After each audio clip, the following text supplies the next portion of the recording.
Chapter 1048. I was wrong, I really was wrong. I'm ashamed of what my motherland has done for me. And I sincerely apologize to the students I held hostage in the auditorium. I'll accept however many years I need to be sentenced to. In the interrogation room, Father Zheng confessed to his illegal actions. Although he hadn't caused anyone harm, the hostage-taking had really happened. Furthermore, until a new witness testified in the public trial, Father Zheng couldn't be cleared of being a murderer. At that moment, Gao Tian, Ajua and Little Silver were all facing Father Zheng in the interrogation room. Little Silver was in charge of taking down Father Zheng's statement. For Little Silver, this was a way of accumulating material. He had been learning to write novels recently, but he wasn't very talented. He had already serialized more than 100,000 words, but he hadn't received a contract offer backstage. Little Silver felt that it was because he hadn't accumulated enough material enough. Thus, helping Gao Tian take down his statement was also a way of accumulating material.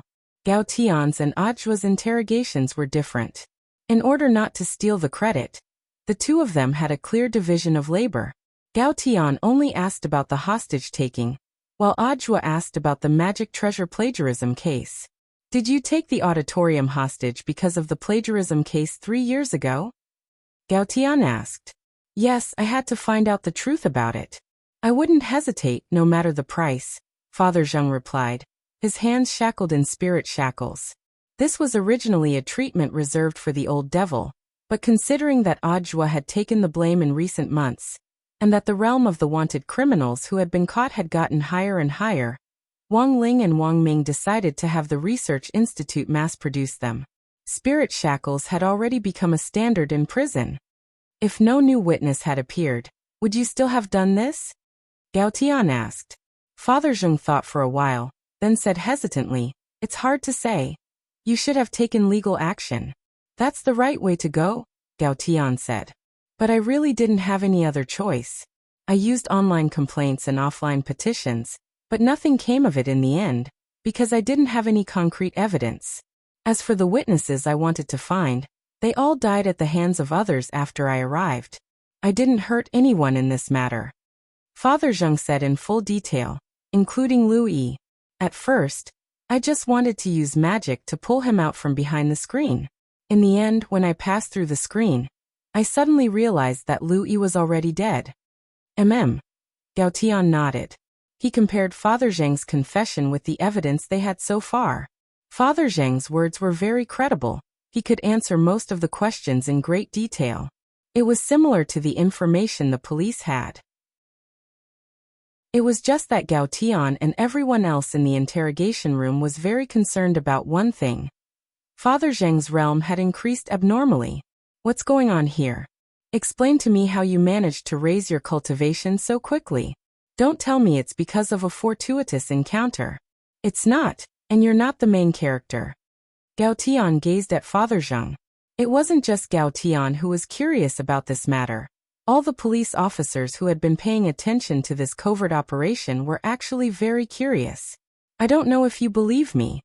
Speaking of his sudden increase in realm, Father Zheng was a little flustered. He stared into Gao Tian's eyes and replied, It's because of a bag of frozen dumplings. Instant frozen dumplings. As soon as this answer came out, all the police officers inside and outside the interrogation room were shocked. What on earth is going on? Gao Tian asked. It actually happened a few days ago, on September 14th. Faced with questioning, Father Zheng told them everything about how he had become stronger. For so many years, I've been secretly looking for evidence in an attempt to retract my confession. All my living expenses are basically used to pay for the detective's investigation. To save money, I usually go to the cultivation department store to buy things in the return goods section. That day, as usual, I bought a few bags of frozen food. In the end, after I went back and ate one, I suddenly felt my whole body heat up, and my realm advanced by leaps and bounds. I was full of energy.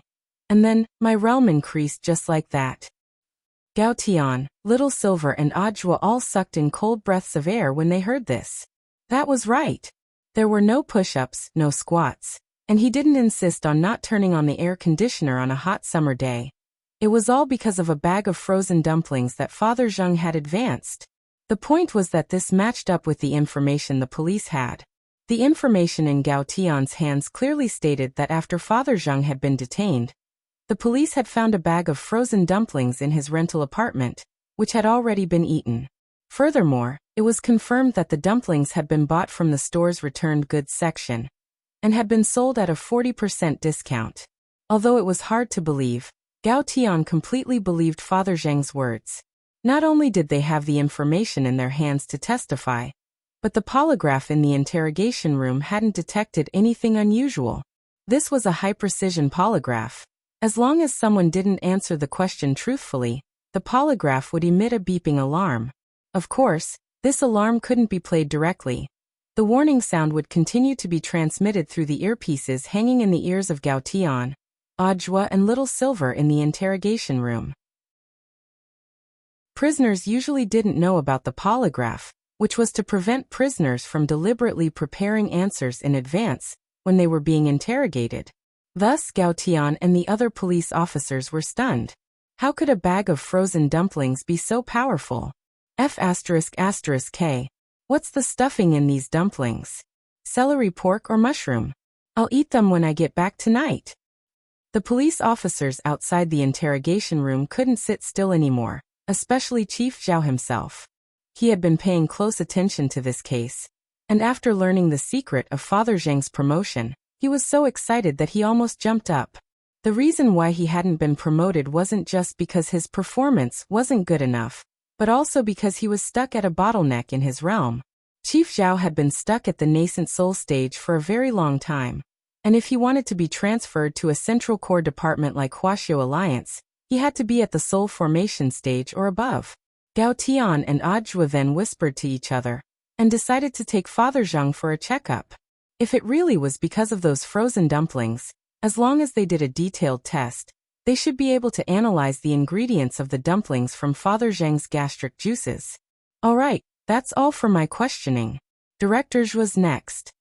At that moment, Gao Tian capped his pen and crossed his fingers. It's over. Ajwa said. That's it. Gao Tian nodded affirmatively. Since the chain of evidence matched up, Gao Tian felt that there was no need to continue the interrogation on the hijacking itself. On the contrary, Gao Tian was more interested in the reopening of the case 3 years ago. But he wasn't the person in charge of it, so Gao Tian could only hand it over to Ajwa. First of all, I want to know more about student Zheng Jingshuan's family situation. May I ask, why did you divorce student Zheng Jingshuan's mother, Madame He Xiulan? Ajwa's first question was a little personal, but it was still very necessary. His family environment was also a major reason why student Zheng chose to commit suicide in the end. Because Alan and I didn't get along, so we divorced, Father Zheng replied. As soon as he said that, Ajwa and the others instantly heard the lie detector alarm in their headsets. Beep beep beep beep. Father Zheng, please answer your question truthfully. Ajwa's gaze turned sharp. Father Zheng panicked a little. Because Alan found out that I cheated. Beep beep beep beep. Because I realized that I like men. Beep beep beep beep. Father Zheng was almost in tears. F***K. Because our married life isn't happy, of course, it's mainly because of me. Is that okay? This time, the alarm didn't go off again. Tianjin. Chapter 1049. Ajwa wasn't interested in prying into other people's affairs. He had thought that Father Zheng was hiding the truth about the case. He hadn't expected Father Zheng to say something so shocking as soon as he opened his mouth, stupefying all the police officers at the police station. After understanding the situation, Ajwa realized that student Zheng Jingshuan's suicide was actually a tragedy that had combined many factors. Student Zheng's mother, Madame He Xiulan, was a relatively strong person, and it was because of her strength that Zheng Jingxian had started to fear women, so he could only constantly use his grades to boost his morale. Thus, after Ajwa and Gao Tian looked into student Zheng's information, they found that his academic record was extraordinarily good.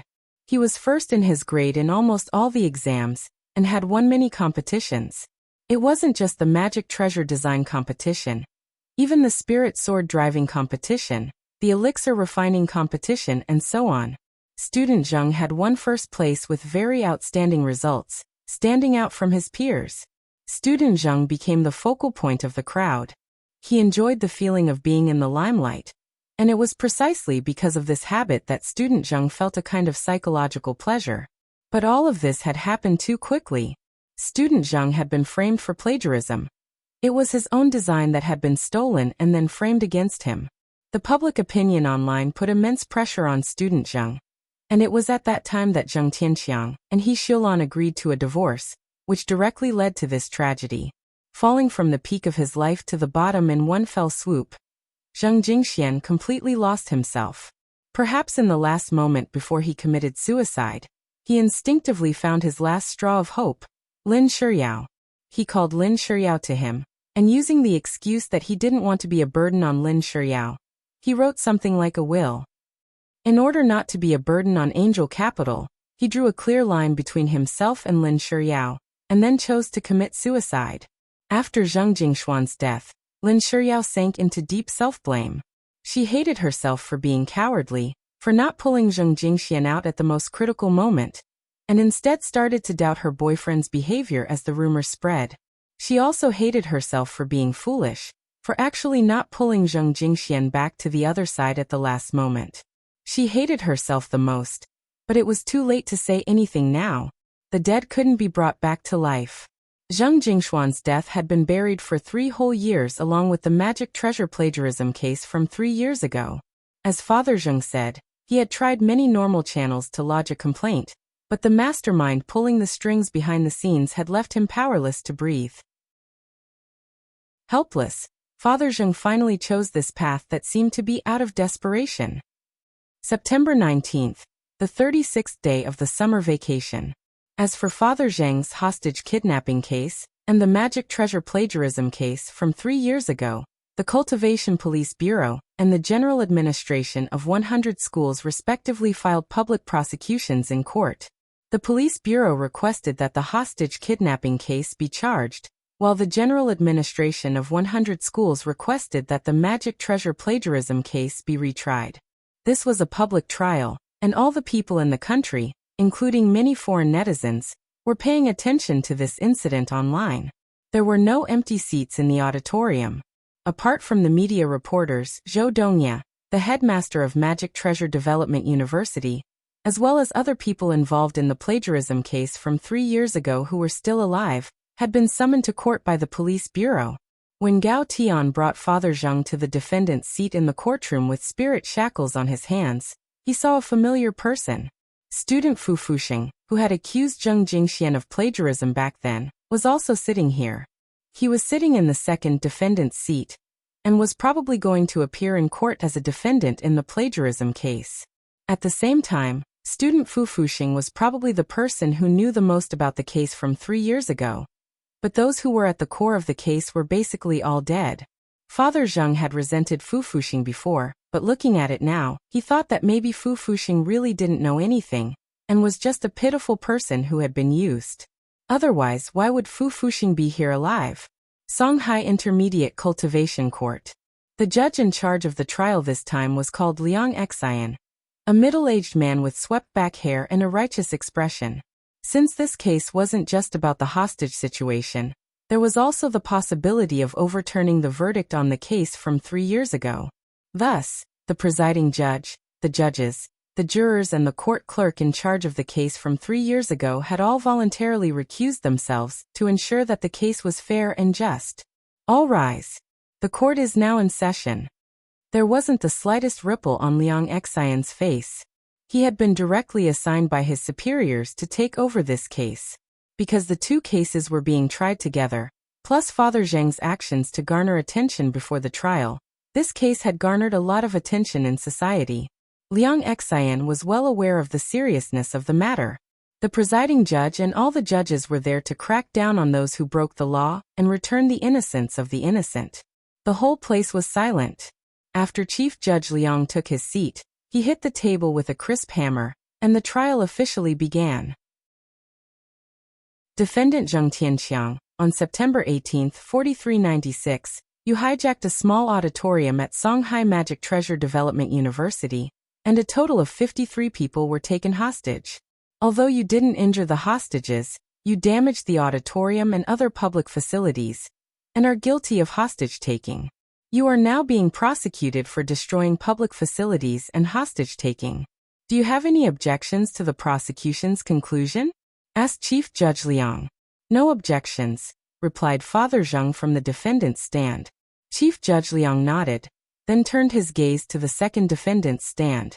Summon the second defendant, Fu Fuxing. When his name was called, Fu Fuxing's face gradually showed some nervousness. He was well aware of the impact this plagiarism case would have on his life.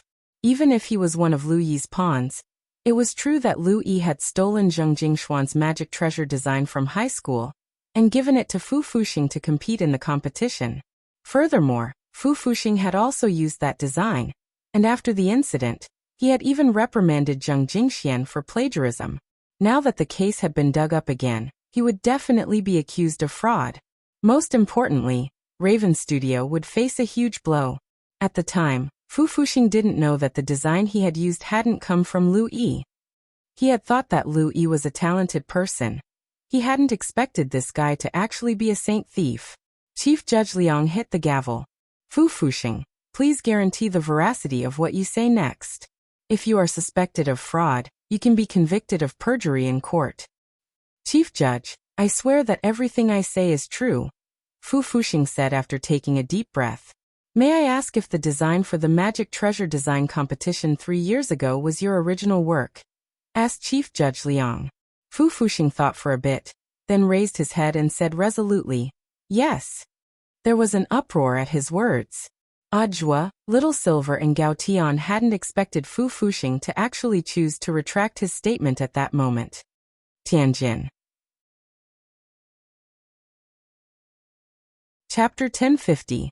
During the pre-trial hearing, Fu Fuxing's answer had been the complete opposite of what he was saying now. He had pushed all the blame onto Lu Yi, put himself out of the picture, and at the same time pretended to be the victim. Later, he felt that Fu Fuxing was probably doing this mainly to absolve himself of the crime.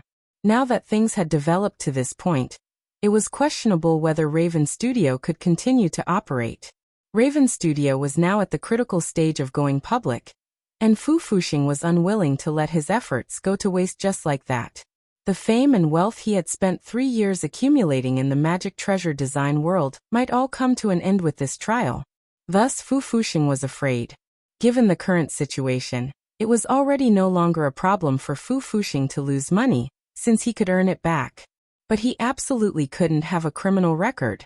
Using someone else's work to participate in a competition, and flaunting it as an original work, was also a form of academic fraud. After the incident with Dr. Zhai, the pioneer of academic fraud, Huaxiu Alliance had immediately issued new laws and regulations to rectify and restrain academic fraud on a large scale. The maximum penalty for this was a prison sentence of more than 30 years, a fine of 500,000 Huaxiu dollars, and the revocation of all academic qualifications and honors. Fu Fuxing was afraid that he would spend the rest of his life in prison. But since he had the guts to say this to the judge, he definitely had what it took to back it up. Long before the trial, Fu Fuxing had already known that almost all the people involved in the plagiarism case back then were dead. Given the lack of witnesses, Fu Fuxing was very confident. Chief Judge Liang Xian stared into Fu Fuxing's eyes. As an experienced judge, there were many times when he could tell whether a person was lying just by looking at their eyes. But unfortunately, this was a court in the cultivation world. Everything said and done required evidence, and a mere, your eyes look like those of a murderer, wasn't enough to convict you. This case was highly publicized, and at the same time it was very difficult to plead guilty. Furthermore, some of the people involved were no longer alive. Given the lack of evidence, as the defendant, Fu Fuxing was bound to play tricks. All of this was within Chief Judge Liang Xian's expectations, but he hadn't expected Fu Fuxing to speak so resolutely, not giving himself any leeway at all. But as the chief judge, Liang Xian wasn't affected by Fu Fuxing, and his face was still as calm as an ancient well. He then turned to look at the prosecution. Since the prosecution had filed a public prosecution, they must have already found evidence. Prosecution, please speak. Liang Xin raised his hand to indicate for the prosecution to begin. Fu Fuxing had hired a lawyer. This lawyer was called Wu Yuanji, and was one of the few powerful lawyers in all of Songhai City. Furthermore, Wu Yuanji was a rather thorny figure for all judges. This person advocated for the defense of innocence. In order to show his strength unilaterally, he only helped others to plead not guilty. In order to support the theory of innocence, he was very good at finding doubtful points and loopholes in the case to create evidence that was favorable to the defendant. This time, Fu Fuxing's defense lawyer was Wu Yuanji, which made Gao Tian feel a little headache. Is there a problem with this person? Little Silver asked in a low voice. This person's name is Wu Yuanji. He's very good at sophistry, and he can forge evidence without giving himself away. He's a very tricky lawyer. He has defended more than 100 cases, and all of them were acquitted as soon as he accepted them. So far, he has only lost one case. What case? Little Silver was curious. Gao Tian said. There was a family where the wife cheated on her husband. The husband went out and killed the adulterer. Later, he was charged with murder. In the end, because of Wu Yuanji, it was proven that there wasn't enough evidence, so the man was released. In the end, that man went out and killed his wife. Little Silver and Ajua. Just as Gao Tian and the judges in the courtroom had expected, perhaps because of Wu Yuanji's presence, Fu Fuxing's performance was much steadier than everyone had imagined. He was frighteningly calm. As for Wu Yuanji, he didn't take this case seriously at all. He sat calmly in the dock with his legs crossed. This frivolous attitude was quite suspicious of contempt for the court, and this was also the reason why Wu Yuanji was not liked by the judges. However, this guy was a notorious legend in the legal world. This was because this person dared to take on any case, even defending a murderer. What Wu Yuanji didn't expect was that in the only case he had lost, his client had been so crazy that after being acquitted, he went on to kill his wife. It was during that time that Wu Yuanji was given the title Demon Lawyer, which meant a lawyer who defended demons. But Wu Yuanji didn't think it mattered what the outside world called him. The most important thing was that he felt that he was very strong. At least in the legal circle, he believed that no one could be his match. Furthermore, he didn't take on cases to earn a high lawyer's fee. What Wu Yuanji liked most was to challenge himself. The trickier the case, the more Wu Yuanji felt an indescribable sense of pleasure after his client was acquitted.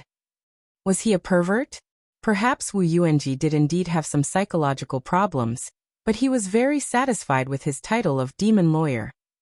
As long as he defended himself, he would definitely be acquitted in the following cases.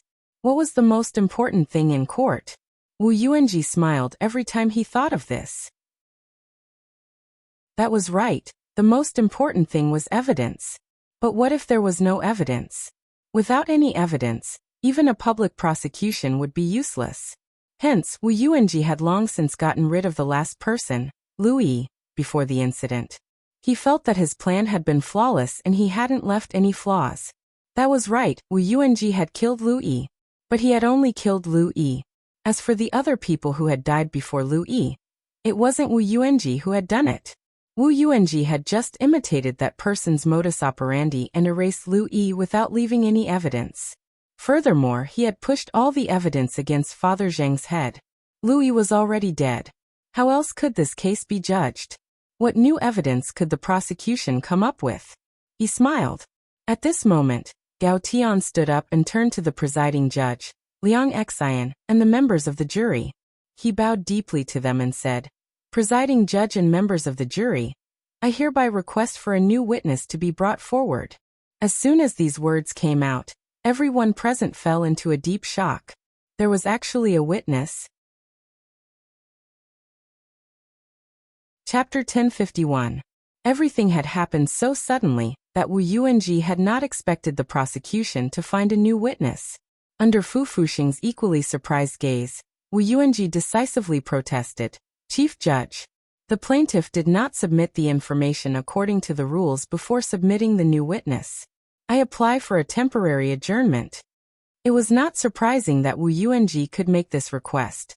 It was in accordance with the rules and regulations to apply for evidence in advance. However, if the court adjourned now, the next court session would have to wait until tomorrow. This was because the examination of the witness still needed to be decided by the jury. Only those who met the rules and regulations could appear in court as a witness. Liang Xian carefully weighed the pros and cons. He could roughly guess that Wu Yuanji was probably thinking of some conspiracy again. But it was precisely because this person was cunning that Liang Xian, as the presiding judge, knew that she had to follow the existing rules and regulations and adjudicate the case according to the existing laws. Otherwise, as long as Wu Yuanji got hold of the slightest flaw, he might apply to Huaxiu Alliance to replace the presiding judge. In Wu Yuanji's previous cases, it was not as if there were no precedents where the presiding judge was asked to be replaced after being caught red-handed in the middle of the case. The defense lawyer's request is granted.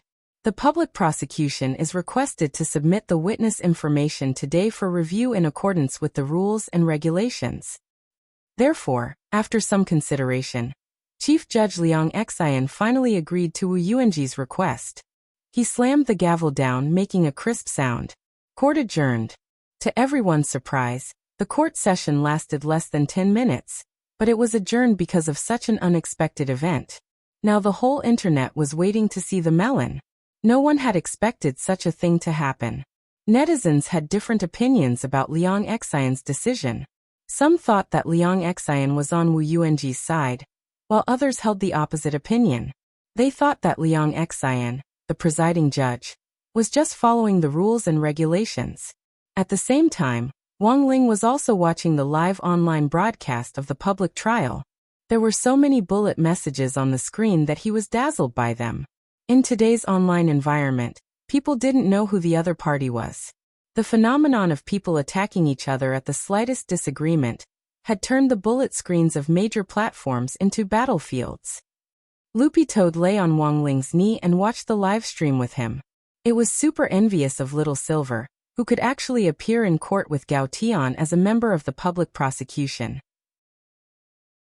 Loopy Toad had originally wanted to go today, but considering that some of the news reporters might be allergic to dog fur, it could only watch the live stream with Little Master Ling at home.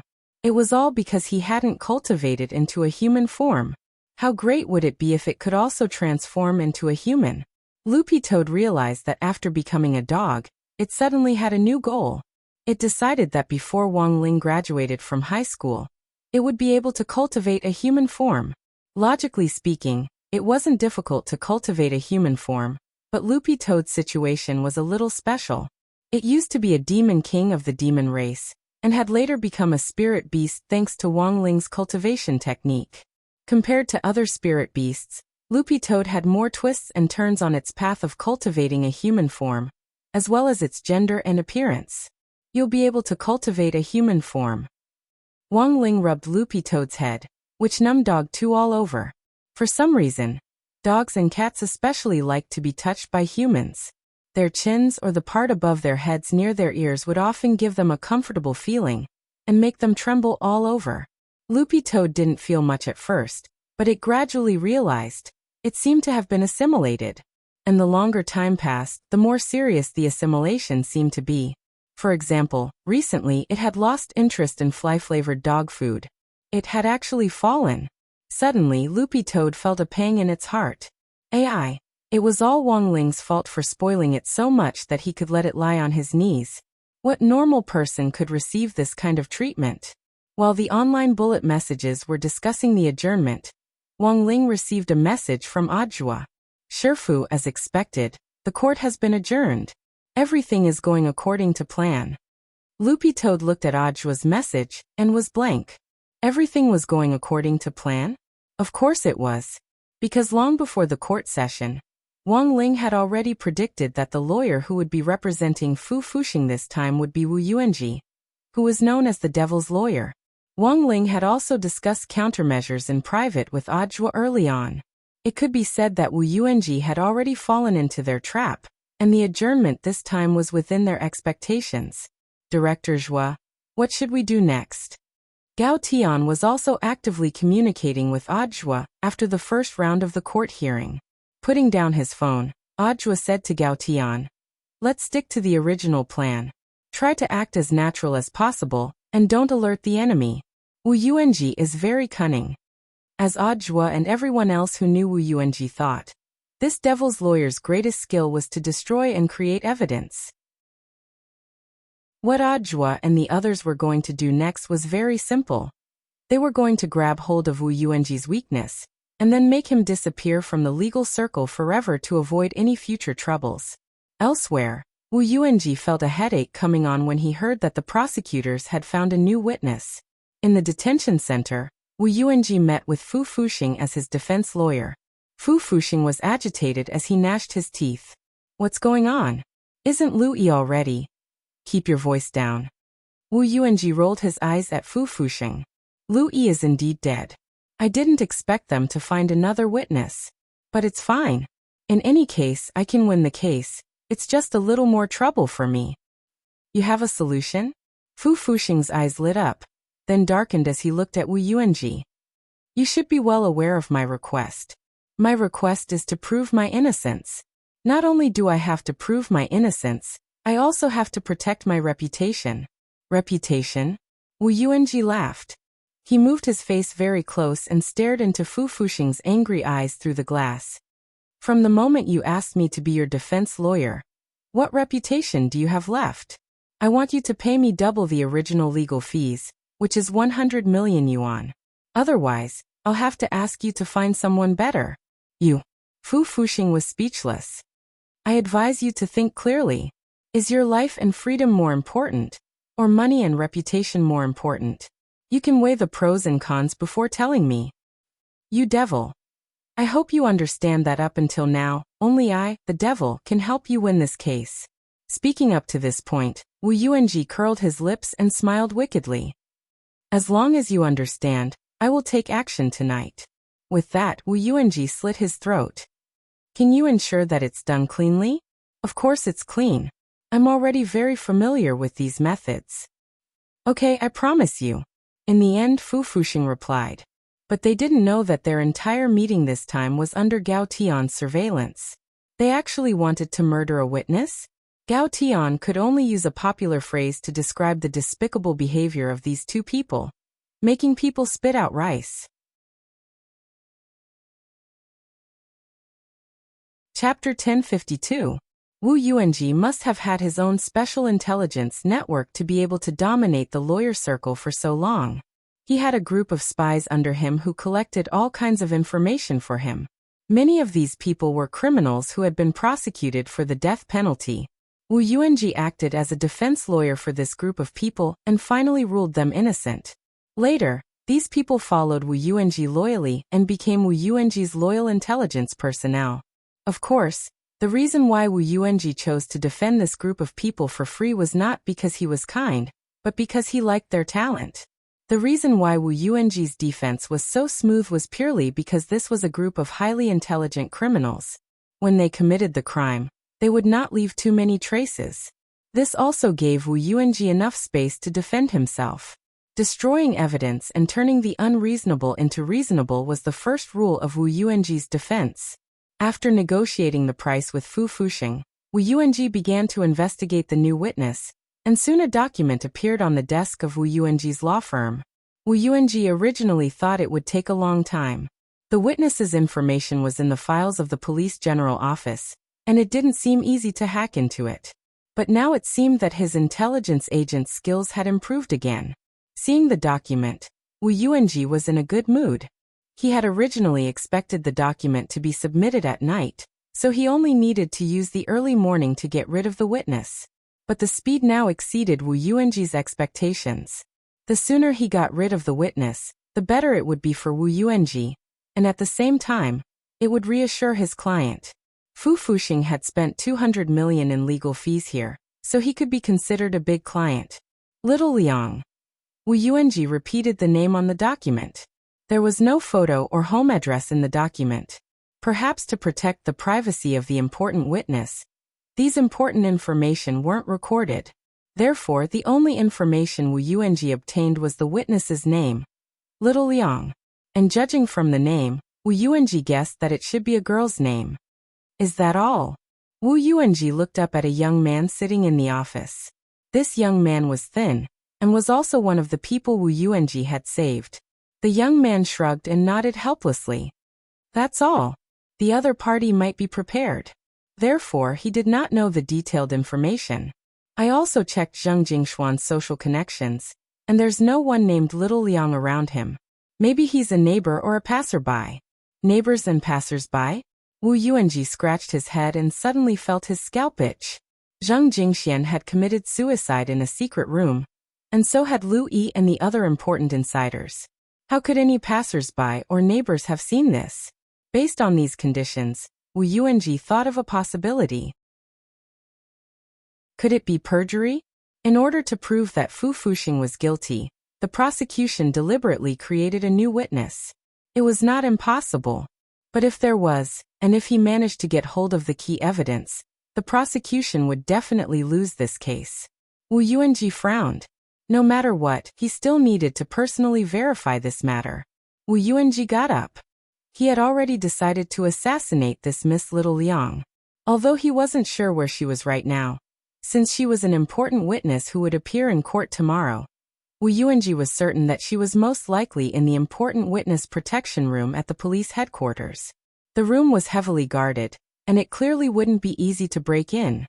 But Wu Yuanji wasn't the least bit worried that his movements would be discovered, because a few days ago, he had discovered that he had awakened a special power.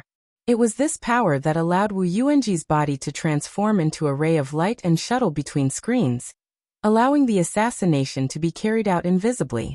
Elsewhere, everyone in front of the surveillance room at the police headquarters was paying close attention to the scene on the screen. This was a plan to catch Wu Yuanji in the act, and Ajua had long since sensed that he might make a move tonight. Chief Zhao in the headquarters frowned deeply as he looked at the situation. Will this really work? Don't worry, Chief Zhao. We've already taken heavy precautions to protect the witness, Gao Tian said confidently. Considering that the suspect has the ability to shuttle between screens like Sadako, we've also tampered with the computer's power supply so that we can immediately cut it off remotely if necessary. Will this work? Of course it will, Chief Zhao. A junior police officer next to him laughed. As long as the power is cut off, the person will be stuck inside and won't be able to get out. Chief Zhao took a deep breath, then nodded slowly. I understand the principle, but don't you think you've gone a little overboard?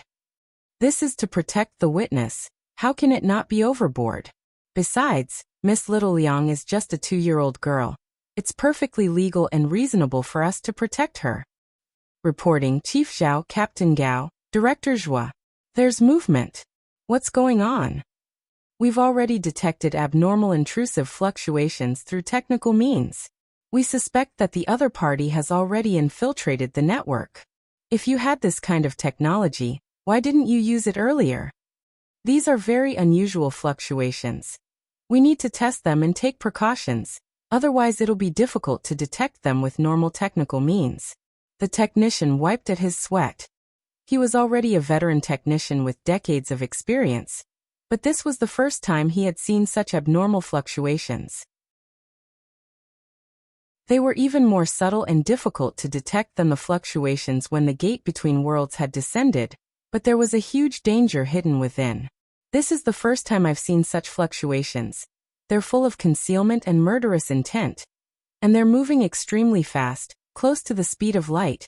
It's like. The technician frowned deeply. Like a shadow. Shadow. Everyone at the scene was lost in deep thought at this discovery. The abnormal fluctuations were similar to a shadow, which meant that the other party was most likely using a shadow-type spell to move. There were many shadow spells, and in Huashu Alliance's records, there were even sects that specialized in teaching shadow spells. These cultivators could use their shadows to retrieve objects and even fight with them. However, no one had ever heard of using their shadows to kill someone across a screen. To accomplish this, the other party's mastery of shadows had to have reached the point of perfection. Shadow spells are usually bound to the user's body. To travel across a screen and move at the speed of light, the user's body has to be strong enough to withstand the tearing of space. But as far as I know, even the sect leader of Shadow Sect can't do this. Shadow separation spell can only last 16 seconds at most, Chief Zhao said doubtfully. Then here was the question. How did a golden core lawyer like Wu Yuanji obtain this kind of power? Could it be that he also ate frozen dumplings? Chapter 1053. To be honest, the moment they sensed the abnormal fluctuations, everyone almost stopped breathing. In the witness room, Miss Little Liang was even more nervous. After all, Miss Little Liang was only 2 years old and still growing up. Of course, the average lifespan of a normal cockroach was about 2 years, but cockroaches in the cultivation world were different. Although Miss Little Liang was already 2 years old, based on the average lifespan of cockroaches in the cultivation world, she was still just a child. By the way, Miss Little Liang was actually Cockroach Wenxiang's daughter, and her full name was Cockroach Little Liang. If Cockroach Wenxiang hadn't forced it, it would never have left its dark and damp little cave to come here and testify for someone else. Cockroaches and humans had never been able to get along with each other for a long time. Miss Little Liang still remembered being chased and beaten up by humans.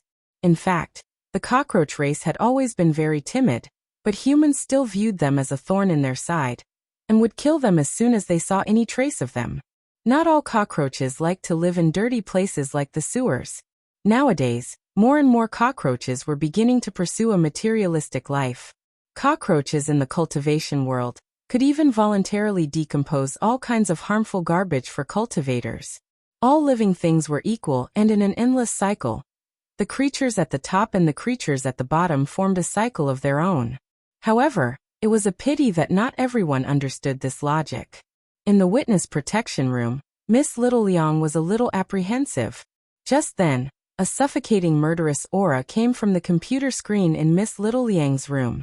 It was a black shadow that couldn't be seen clearly, but it was clear that this black shadow was also a little baffled by the situation in front of it, because it didn't see anyone. That Miss Little Liang isn't here? Wu Yuanji, who was in the form of a black shadow, was full of questions. He suspected that he had come to the wrong place, but this was clearly the witness protection room, and it was in use at that. If she wasn't here, where could she have gone? Are you looking for me? Just as Wu Yuanji was full of doubts, a delicate and tender voice came over. It sounded like a little girl's voice, and it was obviously a young Lolita's voice. Wu Yuanji carefully scanned his surroundings and confirmed that there was no one here. There was also no one who used a Lolita voice as a voice actress to trick a rich otaku into tipping 100,000 yuan. The lesson from that live broadcast incident was quite tragic. Wu Yuanji even wanted to defend the rich otaku who had been tricked. The trauma of the soul was sometimes much greater than the physical damage. Are you here for me? Just as Wu Yuanji was confused, the loli's voice sounded again. Wu Yuanji followed the sound and searched the room for a moment. Finally, he confirmed that the sound came from the fish tank in front of him. In the fish tank, there was no fish. A small cockroach was looking up at him. Cockroach. Wu Yuanji was stunned by the scene before him. He was considering the possibility of a problem. Could that legendary Miss Little Liang be? Are you looking for Miss Little Liang? I'm Little Liang. Miss Little Liang's antennae trembled as she gazed at the black shadow. Cockroaches had a natural fondness for shadows, so the moment Miss Little Liang saw Wu Yuanji, she didn't feel the slightest bit afraid. On the contrary, she felt a strange affinity for him. Recovering from his shock, Wu Yuanji laughed wildly in his heart. Crazy! This bunch of people had really gone crazy. They were actually using a cockroach as a witness? How could the application for a witness be approved by such an unreasonable request? But since Wu Yuanji was already here, he naturally couldn't make a wasted trip. Since he had already confirmed that this cockroach was the legendary Miss Little Liang, then please go to hell, Miss Little Liang. Wu Yuanji had already killed a lot of people who had gotten in his way, so he naturally wouldn't feel any pity for a mere 2-year-old cockroach. The shadow he had turned into began to riot with an extremely vicious expression. Before his palm even landed, a wave of spiritual pressure had already turned into a powerful gust of wind. Bang! The fish tank was directly shattered. Miss Little Liang withstood the enormous spiritual pressure. She felt like she was about to die, and was in a state where she was on the brink of death, and soon fell unconscious. Lowly creature. Wu Yuanji withdrew his palm and sneered disdainfully. It was just a cockroach. If he couldn't even deal with a cockroach, then he, the devil's lawyer, shouldn't be able to survive in the cultivation world. But just as Wu Yuanji was about to leave, the seemingly dead Miss Little Liang actually came back to life. Her antennae twitched, and then she actually flipped over and came back to life. It hurts. I'm only 2 years old, still a child. Can you not use so much force? Why can't we talk things out? Miss Little Liang protested. She was actually still alive? The corners of Wu Yuanji's mouth twitched. Without the slightest hesitation, he slapped Miss Little Liang again. This time, he was sure that he had hit Miss Little Liang. Even a cultivator wouldn't be able to withstand this slap of his. Anyone below the soul formation stage would die on the spot if they were hit directly on the top of their heads. A mere cockroach still dared to be so arrogant. Wu Yuanji moved his palm away. It was as if he could already see Miss Little Liang's miserable state. It was just a cockroach. He had probably already smashed it into a meat patty, right? Wu Yuanji sneered. However, Miss Little Liang, who had already been flattened, actually bulged up like an inflatable doll and came back to life. I told you not to use so much force. It's against the law. The protection of minors.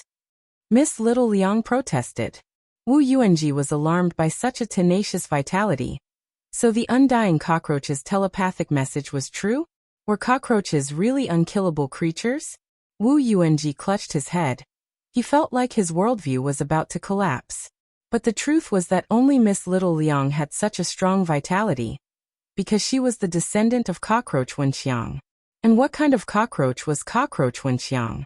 This was the strongest cockroach that had grown up eating the leftovers of Wang Ling's crispy noodle snacks. The descendants of the strongest cockroach naturally inherited its ability to withstand beatings. Furthermore, Miss Little Liang's strong ability to withstand beatings astonished all the police officers at the police station. Thanks to Miss Little Liang stalling for time, they had already set up a barrier around the entire room, while Wu Yuanji had been killing her. They had even cut off the power. The moment the light in the room dimmed, Wu Yuanji, who had turned into a yin state, realized that this was a trap. He was trapped. Gao Tian and Ajua had been waiting at the door for a long time, ready to pull in the net. Ajua. Lawyer Wu, you can't escape. Gao Tian. Lawyer Wu, we will prosecute you for destroying evidence, animal abuse, and cultivating a forbidden spell. You can remain silent, but everything you say will be used as evidence in court.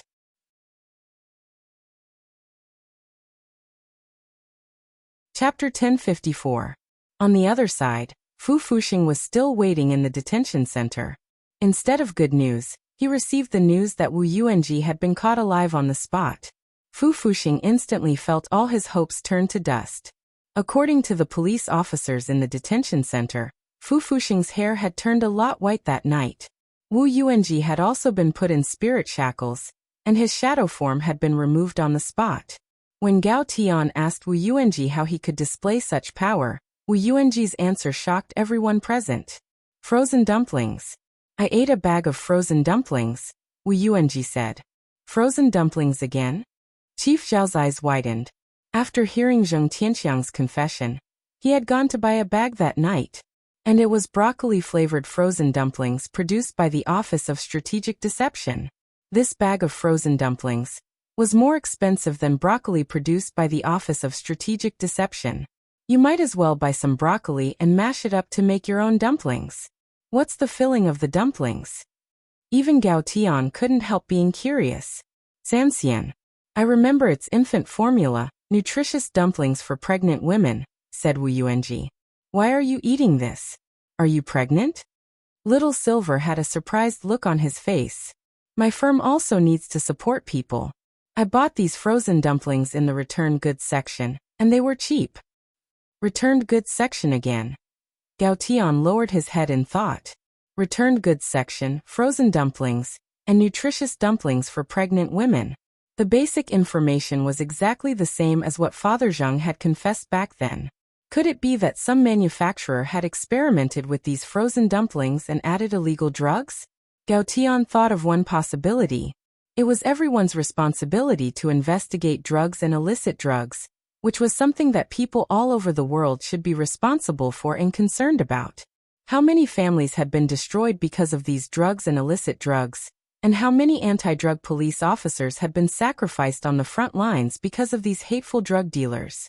The crackdown on drugs and illicit drugs should be a national boycott campaign. And new drugs were now emerging endlessly on the market. If someone really used frozen dumplings to make this kind of confusing drug, it would simply be outrageous behavior. Immediately investigate the dumplings thoroughly. It was clear that Chief Zhao had also realized the seriousness of the problem, and he couldn't sit still. But when Audua heard about frozen dumplings for pregnant women, a hesitant expression appeared on his face. He remembered that his Shifu's mother, Master Wang, had gotten pregnant a while ago, and it seemed that she had bought a lot of things from the cultivation department store, and frozen dumplings had been on the list. When he had visited the Wang family's small villa before, Mother Wang had been returning the goods because she had bought too many things, and Audua remembered that a box of frozen dumplings had been loaded into the truck. So in the return area, there was a box of frozen dumplings that had been in the Wang family's small villa. As for whether this box of frozen dumplings had anything to do with the dumplings that Wu Yuanji and Father Zheng had eaten, Audua wasn't sure. It can't be such a coincidence, right? Actually, Audua was still a little scared. He recorded this matter and planned to send a message to his master to confirm. He knew that his master loved to enchant things for him to play with. If this frozen dumpling was really enchanted by his master, then everything made sense. After eating the frozen dumplings enchanted by his Shifu, it would be strange if his realm didn't rise quickly. It would be fine if the sudden increase in combat power was used in the right way, but if it was used by people like Wu Yuanji who wanted to use the sudden increase in power to do things that violated the law, not only would it bring trouble to society, but the police station would also be busy. During the interrogation that night, Wu Yuanji confessed to all of his crimes. He had been caught red-handed, and Gao Tian's law enforcement recorder had recorded it on the spot, as well as Miss Little Liang's disability report. Wu Yuanji couldn't defend himself even if he wanted to. Wu Yuanji might be facing a sentence of up to 100 years. This demon of the legal world had stirred up trouble for so long by relying on his knowledge and ruthless methods, but in the end, he couldn't escape the punishment of the law. The next day was September 20th, which was the 37th day of the summer break. Fu Fuxing appeared in court alone. He didn't have a defense lawyer. Because of Wu Yuanji's arrest and the fact that Fu Fuxing had hired Wu Yuanji, the public enemy of the legal world. When Fu Fuxing once again requested to change his defense lawyer, there wasn't a single lawyer in the entire legal circle in Songhai City who was willing to step forward to help him fight this case. Similarly, Miss Little Liang's appearance also shocked the entire cultivation world. When Wang Ling got up in the morning, the class chat group had indeed exploded with chatter. Letting a cockroach act as a witness, no one would have thought that this kind of thing would actually happen. A cockroach? Is that for real? Did my prophecy come true? Super Chen exclaimed. A while ago, he had mentioned that there might be some cockroach or other insects at home who might have seen what had happened. Who would have thought that a cockroach would actually appear in court to testify? Because it was a public trial, a lot of people directly took screenshots of the live stream and sent them to the group. When everyone saw Miss Little Liang state the facts in court with two antennae on her head, they actually couldn't help laughing. Why does this cockroach look a little cute? I've always thought cockroaches were disgusting. Maybe it's because this little cockroach has a Lolita voice. A Lolita voice, sure enough, this was an evil thing. Some people used it to swindle money, and some cockroaches used it to act cute. At that moment, Teacher Pan couldn't help speaking in the group. Students, the facts prove that all living things are equal to begin with. As long as the conservation of living things is maintained, even cockroaches will help humanity develop. This is a very dramatic event, and it's worth all of us thinking about it. Since that's the case, students, teacher will give you another assignment. Everyone, write an essay of no less than 800 words on the topic of cockroaches and humans. The theme must be clear, the idea must be clear, and the positive energy must be promoted. This will demonstrate the special bond and friendship between living things. The class chat group instantly fell into an awkward silence. Teacher Pan wasn't happy. Students, why aren't you saying anything? Do you think the words in the essay are too few? How about this? The first 5 students who raise their hands to answer only need to write 800 words.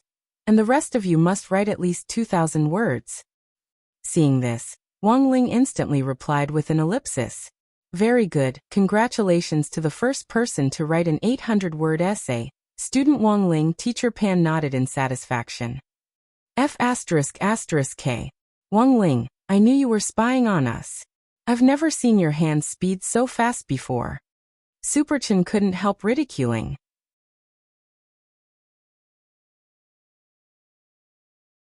Chapter 1055. In the end, in the second trial, Fu Fuxing admitted that he had relied on Zheng Jingshuan's early works to plagiarize the competition, and at the same time he exposed the biggest mastermind behind the scenes, Lu Yi. Lu Yi was already dead, and dead people didn't have to bear criminal responsibility, but that didn't mean that civil compensation couldn't be made. Father Zheng's request was very simple. He wanted Raven Studio, which was led by Lu Yi and Fu Fuxing, to compensate for all the illegal profits from student Zheng's early magic treasure designs, a total of 365 million yuan, as well as to publicly apologize to the deceased Zheng Jingxian and restore his reputation. At the same time, Father Zheng also requested that the compensation be used as a supplementary prize for the magic treasure design competition, and called it the Jingxian Prize to encourage participants who could truly design original magic treasures. The above claims were also upheld by the court on the spot. Chief Judge Liang Xian made the final decision. At last, this plagiarism case that had left the Zheng family uneasy finally turned around on September 21st, 3 years later, on the 38th day of the summer break. The police officers in charge of the case back then, as well as the judge and the jury, all received disciplinary warnings. They had made a wrong ruling when the facts weren't clear and the evidence wasn't sufficient, which was a fact that the Zheng family had been troubled. On the other hand, this also proved that justice was fair, and reflected the courage to admit one's mistakes and to find out the truth. The wrongful case from 3 years ago came to an end, and Father Zheng's family's troubles were resolved. But for Wang Ling, the Wang family's troubles had just begun.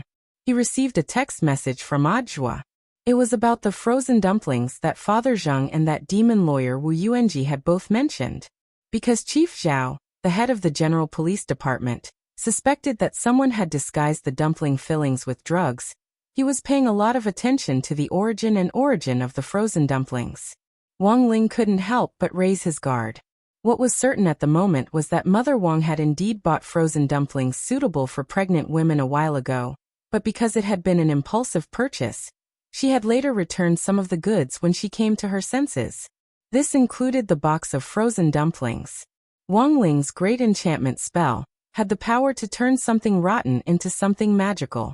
He had enchanted a tricycle, a microwave oven, a toilet, and a while ago, he had even enchanted his bedroom door. But he wouldn't be so bored as to enchant a bag of frozen dumplings with such a mystical heavenly Dao spell. The dumplings were perfectly fine. Why did he have to enchant them? So what if he was enlightened? Would it become as crispy noodle snacks after being enlightened? Would a water margin hero card appear from eating dumplings? No. Since it wasn't possible, why did he still need to enlighten it? But he paid particular attention to the origin of these dumplings. He felt that it was necessary to investigate what had happened to this box of frozen dumplings that had been delivered to the small villa. He summed up the changes in Father Zheng and Wu Yuanji after eating the frozen dumplings. First, there was the abnormal growth in the realm. After eating the dumplings, almost all of them reached the nascent soul stage. He had directly crossed an entire realm. Under normal circumstances, it was impossible to cultivate from the golden core stage to the nascent soul stage without hundreds of years of cultivation. Secondly, and most importantly, the powers that Zheng Tianqiang and Wu Yuanji obtained were all related to the shadow, so there might be some kind of connection between them. And Wang Ling very quickly thought of a possibility. At the same time, in order to confirm his guess, Wang Ling quickly replied to Ajua. He needed to confirm his theory further, which was that he had to get close to Wu Yuanji and Zheng Tianqiang. But he couldn't go in person. He was just a 16-year-old high school student. Even if Ajwa could facilitate his job, if he went to the police station to meet a criminal, it might have a negative impact on him if he was discovered. So Wang Ling thought of a special method. On the other side, Ajwa stared at his phone as he read Wang Ling's astonishing reply. His eyes were filled with astonishment. Possession. That was right. In order to get close to Wu Yuanji and Zheng Tianqiang, Wang Ling decided to use an old-fashioned method. Possession from a distance. This was a heavenly Dao spell based on the Great Soul Fusion spell. And Wang Ling could freely choose a person to possess. But at the same time, this spell was very risky. Apart from blood relatives or people with a high degree of rapport, it would be risky for Wang Ling to possess anyone else. This was because not every body with an excessively powerful soul could withstand Wang Ling's torment. It wasn't hard to imagine a body bursting if it couldn't withstand such a powerful soul. The reason why he chose Ajwa was very simple. Ajwa had been his disciple for several months, and their relationship could be considered close. Most importantly, it was Wang Ling who had taught Ajwa the cultivation technique he was currently learning. Thus, Wang Ling judged that it was very unlikely that anything would happen to Ajwa's body. Furthermore, even if something did happen, Wang Ling could think of a way to reconstruct Ajwa's body. In any case, they were all on the same side, so it wouldn't matter if something went wrong. But it would be different if he possessed someone else's body. Even if something went wrong, Wang Ling would be able to solve it. It might still cause pain to other people. This was the first time Wang Ling had possessed someone else's body, and also the first time Ajwa had been possessed by Wang Ling. The last time Ajwa had been possessed was when he had accepted Jinka's power. In fact, that couldn't be considered a true fusion, and was just a simple form of enchantment. And Ajwa himself still had his own thoughts and consciousness. But if he possessed him, the situation would be different. While Wang Ling was possessing him, Ajwa would lose all memory of the time he had been possessed. Thus, when Wang Ling carefully wrote out the precautions for possessing him, he thought that Ajwa would be afraid of these obvious side effects. Not everyone could withstand the feeling of being possessed by a foreign body. Some people would even experience stress reactions for a very long time after being possessed, such as vomiting, fatigue, higher body temperature, increased frequency of toilet visits, and becoming irritable. That was right. These stress reactions were similar to the early signs of pregnancy. Wang Ling was worried that Ajwa would refuse, so he explained all the possible side effects clearly to him. But who the hell knew that Ajwa's reaction seemed to be especially excited? Shifu, when are you coming? GKD Shifu. I can't wait. As your dearest disciple, you must always remember that there will always be a place for you in my body.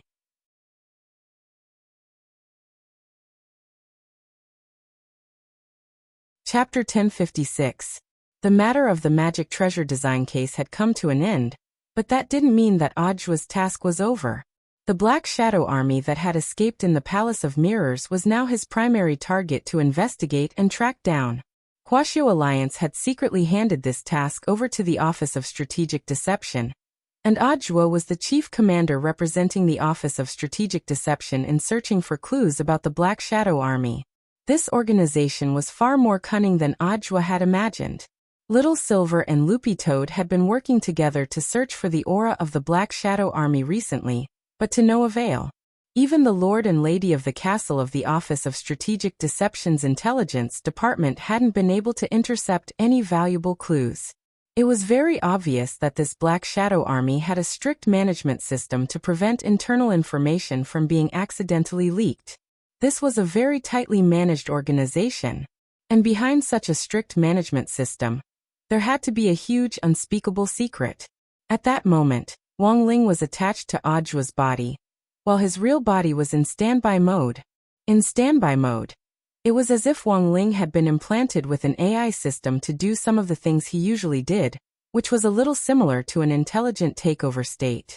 Fortunately, Wang Ling didn't usually speak much, so even in this takeover state, there wasn't too much of a contrast. It was just that in this takeover mode, Wang Ling wouldn't take the initiative to attack if he encountered danger, and would instead passively defend himself. In layman's terms, he wouldn't fight back if he was hit. He just wanted to get close to Wu Yuanji and Zheng Tianxiang and Ajua's body to see if their current situation matched up with what he had guessed. It wouldn't take too long, and Wang Ling felt that it wouldn't be a big deal if he left his real body for a while. This was Wang Ling's first time in Ajua's body. Ajua was slightly taller than Wang Ling, and had the body of a fully developed adult. It was just that when he had just entered Ajua's body, Wang Ling suddenly felt a stabbing pain in his back. This was a protruding lumbar disc. It was an occupational disease that had arisen from Ajua's work after he became the director of the general administration of 100 schools. Cultivators also had protruding lumbar discs, which were very difficult to treat. Cultivators had higher bone density than ordinary people to begin with, so it was very painful to press the protruding part back into place after a protruding lumbar disc. Ajua usually suffered from the pain of a protruding lumbar disc, but now that Wang Ling was in his body, Ajua's soul could rest for a short while. Being an adult is really tough, Wang Ling sighed in his heart. The two souls shared one body, and Wang Ling's soul took over Ajua's body. In the special prison cell, the old devil, master of a mortal mansion Chengyu and evil sword god were still locked up together. Father Zheng and Wu Yuanji, who had just been detained, were locked up in separate high-class cells. These two were high-class prisoners, and after the first trial, Father Zheng was finally sentenced to 8 years in prison, which could already be considered a light punishment.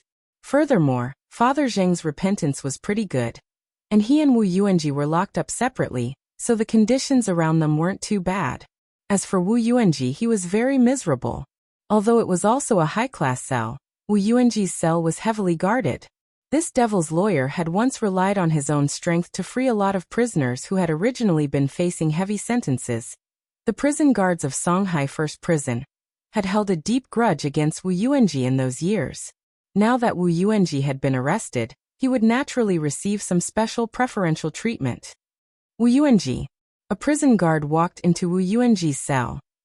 In order to satisfy the mental needs of the 3 special felons in the special prison cell, and to prevent them from suffering from mental illness in the prison's enclosed environment for a long time, you are now required to play mahjong with them for an hour every day. Wu Yuanji. When he reached the entrance of the special prison cell, he saw 2 prison guards carrying a prisoner covered with a white cloth out of the cell. The prisoner was about to be sent for emergency treatment. Wu Yuanji. This is? Prison guard. The last one to play mahjong with them. Wu Yuanji. Prison guard. Don't try to play tricks while playing mahjong. Otherwise, you'll be the next one to be carried out. Wu Yuanji.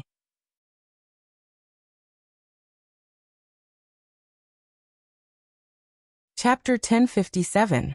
Using Ajua's body, Wang Ling felt that it was much more convenient to do things in prison. Ajua was like a free pass, and he could go anywhere he wanted. Even in the special prison area, he didn't need to report to Warden Liang. He just needed to let the prison guards know. This wasn't a violation of the rules, since it was Ajua who had captured the old devil and his group in the official news report, so it was understandable for him to visit them.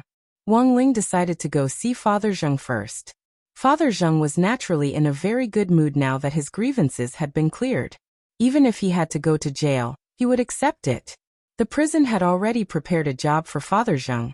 If he worked hard, he might be able to get out earlier with a reduced sentence.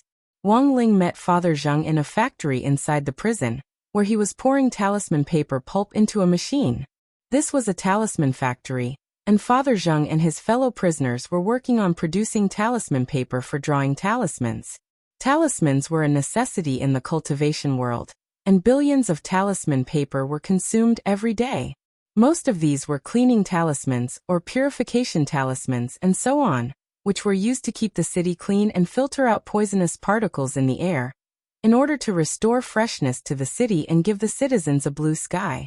To maintain such a large consumption, the production of talisman paper was very important.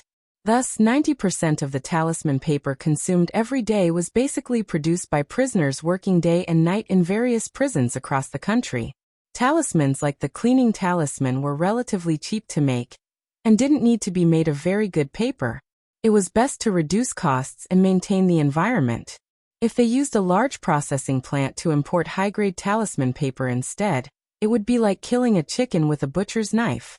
Of course, apart from producing talisman paper, Father Zheng's most important task was to draw talismans. Father Zheng was currently the person with the highest realm in this factory, and he also had some experience in drawing talismans. Not only could he produce thousands of simple talismans like the cleaning talisman in a day, he could also teach his fellow prisoners how to draw them.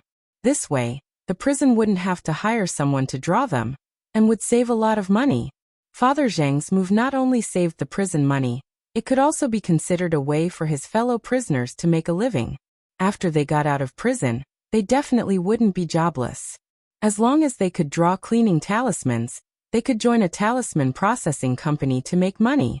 Although the salary was not high, it was not a problem for him to support himself. Moreover, as long as one was willing to work in a talisman processing company, one could try to draw higher-level talismans. After a long time, one could also be promoted. Thus, Warden Liang was naturally happy to see this result. This month, it was likely that the red flags of all the major prisons would stop at his Songhai First Prison. When Wang Ling arrived at the processing plant, he saw Father Zheng working hard from a distance. "Director Zhua, should I bring Zheng Tianqiang over to you?" asked a prison guard who was supervising the factory. "Shifu, just wave your hand." Zhua's voice sounded. Wang Ling made a hand gesture in accordance with Zhua's words. The prison guard quickly understood what he meant, and after nodding at Zhua, he quickly retreated. He didn't get too close to Zheng Tianqiang. This distance was enough for him to use his soul sense to explore. Standing on the spot, Wang Ling frowned deeply at the information he had obtained from Zheng Tianqiang. It was very clear that Father Zheng's newly awakened strength wasn't his own, but an external force. This force was very similar to the shock wave from Mother Wang's fetal movement in the Wang family's small villa. Was it Anwan who had given them strength? Wang Ling never thought that his little sister would actually be stronger than he had imagined. Mother Wang had been pregnant for less than a month, but she already had self-awareness and had even given outsiders strength. And this strength had probably spread from the box of frozen dumplings. This was a surprising result. What a naughty little sister. But at least Wang Ling now knew how his little sister Wang Nuan could give others strength. Why did she have to start with frozen dumplings? This was enough to prove that Anwan's current strength couldn't be directly bestowed, and could only be used indirectly. For example, she could inject her own energy into a bag of frozen food, and the person who ate it would become the inheritor of this strength. Apart from this, Wang Ling also realized that Father Zheng and Wu Yuanji's strength had something in common with their shadows. It was as if their shadows had been endowed with some kind of consciousness, and could interact with their bodies in some way. This was also the reason why Father Zheng and Wu Yuanji could borrow the power of shadows to travel back and forth between computer screens. But it was very clear that while shadows were powerful, Father Zheng and Wu Yuanji's awakening wasn't complete. They had been bestowed with the power of shadows, but hadn't been able to unleash their true strength. Using shadows to travel back and forth between screens was just a routine operation. Just as Wang Ling was about to probe deeper with his spiritual senses, a hidden murderous intent came from outside the prison. Songhai First Prison. Ever since the last time Shadow Stream people had broken through the walls to escape, the high walls and barrier around the prison had been reinforced. Not everyone could enter the prison as easily as Zhua. At that moment, someone was looking down at Songhai First Prison from high ground. Baiyu was dressed entirely in white, and his clothes fluttered in the wind. "Everyone, our mission this time is only Zheng Tianqiang and Wu Yuanji. Everyone must capture these two alive." After returning from the world of the Palace of Mirrors, the Black Shadow Army had been waiting for the data on the Shadow Wave. They had divided their strength to monitor Wang Ling's family villa, but they never expected the Shadow Wave to suddenly shift and appear on Wu Yuanji and Zheng Tianqiang. Bai Yuquan was overjoyed at this discovery. As long as they could capture these two people with the Shadow Wave, there was hope for them to revitalize their force. Unfortunately, Wu Yuanji and Zheng Tianqiang, these two idiots, didn't know how to thoroughly activate their formidable power. Prison break. This was tantamount to declaring war. The Black Shadow Army had been quiet for a long time after leaving the world of the Palace of Mirrors. They had been waiting for the right time to announce their force to the world. And now the opportunity had come. Shadow Brute, it's your turn. Bai Yuquan said softly. In the crowd, a shadow giant that was 5 or 6 meters tall appeared. His feet shook the ground, and his entire body was wreathed in black shadows. Holding 2 shadow axes in his hands, he directly raised them and charged at the front gate of the prison at Bai Yuquan's command. At the same time, Songhai First Prison's most advanced alarm system broke the silence of the night as the shadow giant attacked the gate.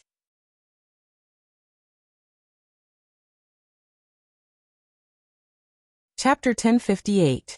The sudden attack instantly put Songhai First Prison on the highest alert. Even though the external defense was impregnable, Bai Yuquan had definitely come prepared since he had dared to launch an attack at this time. Thanks to the special power of Destiny Dao, the Black Shadow Army was stronger than cultivators of ordinary realms to begin with. Coupled with the existence of Shadow Brute, this was a powerful siege weapon which Bai Yuquan had specially designed. Shadow Brute wasn't a real human, but a manifestation of the power of Destiny Dao. It was shaped like a black shadow and built like a mythical giant, and it gave off a powerful sense of oppression.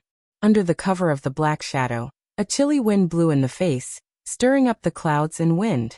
Team 1 defend. Team 1, defend. Team 2 attack. The entire prison has entered the highest defense mode.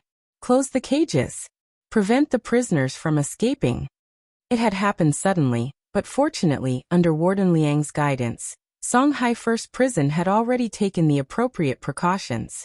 The prison guards performed their respective duties and immediately launched the first round of defense against Bai Yuquan's Black Shadow Army. Some people made hand signs to strengthen the barrier, and some people escaped from the secret exit of the barrier to fight the Black Shadow Army. They only had one task, and that was to stop the enemy's attack in the shortest time possible and kill all the enemy's malice in the cradle. The purpose of attacking the prison was nothing more than to free the prisoners, and the other party's objective for choosing this time to attack was actually very clear. It was likely that they were after that demon lawyer, Wu Yuanji, and Father Zheng Tianqiang. Warden Liang knew that the situation wasn't good, and immediately rushed to the front line to direct the battle. Standing at the entrance to the prison, he snapped his fingers and changed into the warden's custom-made leather combat suit. Have you determined the number of invaders? Lord Warden, there are a lot of them. There are no less than 100 of them. This is a well-prepared invasion. Warden Liang immediately frowned. Call the city police station immediately and ask for reinforcements from the nearest Immortal Arts mobile squad. Yes. After doing all this, Warden Liang's gaze turned to the giant Shadow Brute, who was trying to tear the barrier apart. As the warden, he could tell at a glance that this big guy was probably the most difficult person to deal with. Netherworld chains. With a wave of his hand, 2 chains instantly shot out of the crack in the air like swimming dragons. Following Warden Liang's will, the chains instantly climbed onto Shadow Brute's hands and feet, and firmly held it back. Success. As expected of the warden, the crowd was in high spirits. Warden Liang's participation immediately raised the morale of the prison guards and warriors present. The Netherworld flame on the Netherworld chain has the ability to devour spiritual energy. I heard that the spirit shackles were developed based on the Netherworld chain. This big guy probably won't be able to escape now, someone said. Let's charge together. Take down these invaders in one fell swoop. The prison guards brandished their immortal swords with chains in their hands, and launched an all-out assault on the Black Shadow Army. But everyone never noticed the figure of the mastermind behind this battle, Bai Yuquan. The current situation seemed to be the defeat of the Black Shadow Army, but in fact, everything was under Bai Yuquan's control. The Prison Combative Police Regiment, made up of prison guards from all over the country, was a more mature combat police force than the Immortal Arts Mobile Squad, and was currently the strongest official combat group under Huaxiu Alliance apart from the Special Forces. Bai Yuquan had wanted to test the strength of the Prison Combative Police Force, but the result was more disappointing than he had imagined. Bai Yuquan sighed softly, then murmured softly, "There's no time to play these family games, Shadow Brute." Although his voice wasn't loud, It seemed to give Shadow Brute an even more powerful ability, and the instant Bai Yochuan's voice fell, all the Black Shadow army fell into a frenzy. The Netherworld chain is about to break. Warden Liang turned pale with fright. He never thought that the situation, which had originally been in his grasp, would actually collapse in an instant. Bang! The Netherworld chain was torn apart by Shadow Brute's tremendous strength. In a split second, an explosive power was released, and countless prison guards were sent flying in all directions like ants. The Black Shadow Army's attack was going smoothly, but no one noticed the person observing them from behind the scenes. Wang Ling, Bai Yuquan had escaped last time, and now that he had shown up again after much difficulty, Wang Ling absolutely wouldn't miss this rare opportunity to learn. That was right. As a special Great Dao, Wang Ling hadn't mastered Fate Dao. The last time he had learned Divine Dao, it had only been the blink of an eye, but Fate Dao was more special, and Wang Ling needed more time to comprehend it. And the best way to comprehend it was to observe the possessor of Fate Dao up close. Thus, after observing quietly for about 2 minutes, Wang Ling's tightly furrowed brows finally relaxed again. Furthermore, he gave his own assessment of this great Dao of fate. Fortunately, it's not particularly difficult. Shifu, the situation isn't looking good. While Wang Ling was studying, Ajua was extremely anxious. Seeing that the prison barrier was about to be broken, Ajua's heart was filled with mixed feelings. Don't panic, Wang Ling comforted him. Then he took a step forward and instantly teleported to the center of the battlefield. The first thing Wang Ling had to do naturally wasn't to kill the enemy. Instead, it was to protect the prison guards.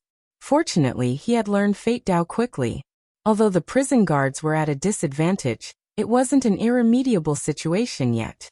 Some of the prison guards had been injured and had fainted on the battlefield. Wang Ling crooked his finger and gathered all the unconscious guards together. At the same time, he cast the great healing spell to instantly heal all their internal and external injuries. In the distance, Bai Yuquan was stupefied when he saw Ajua suddenly appear. This wasn't his first time dealing with Ajua, but Bai Yuquan could never have imagined that Ajua would have such powerful magic power. While he was pondering this, Wang Ling, who was in the air, opened his pure white palm once again. The lines on his palm actually changed in an instant to form a high-level magic array, which fell from the sky on the spot to cover all the combat guards. This was a magic array that no one had ever seen before. The runes on it were so obscure and advanced that even Warden Liang was stunned. He never expected Ajua to actually be such a secretive person. Director Zhua, what is this magic array? Asked Warden Liang. Wang Ling borrowed Ajua's voice to answer. Big Dipper Bloodlock Array. What the hell? Bloodlock Array? Warden Liang felt that he had never heard of this array before. But at that moment, one of Shadow Brute's sharp claws suddenly pierced Warden Liang's stomach. A huge, bloody hole appeared in Warden Liang's belly. With blood flowing and his internal organs destroyed, Warden Liang was logically dead. But then came the problem. Warden Liang actually didn't feel any pain at all.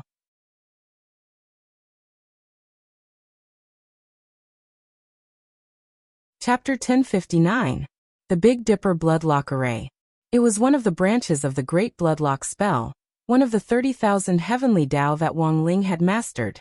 Combined with the Great Array spell, it was possible to achieve the instantaneous effect of fusing a spell and array. It was this Great Array spell that gave the lines on Wang Ling's palm a soul-like consciousness the instant it fell, and it swiftly outlined the array that Wang Ling wanted to set up. Then, Wang Ling only needed to press his palm down, and the array would be complete. Shadow Brute was one of the incarnations of Fate Dao, and was extremely difficult to deal with. Warden Liang was very strong, but he still wasn't Shadow Brute's match in terms of true fighting strength. But Wang Ling was well aware that as an incarnation of Heavenly Dao, Shadow Brute didn't have a strong endurance. Once it ran out of energy, it would have to go back and replenish itself, like recharging. It was precisely because of this that Wang Ling had instantly grasped its weakness. There were so many people in the prison combative police regiment that it would be too conspicuous to use the clone spell to provide one-on-one support. So Wang Ling decided to use the Great Bloodlock spell to create an opportunity. There was no heavenly Dao more durable than the Great Bloodlock spell. According to the rules, This heavenly Tao consumed spirit energy every minute and every second, but Wang Ling's primordial qi could be described as inexhaustible.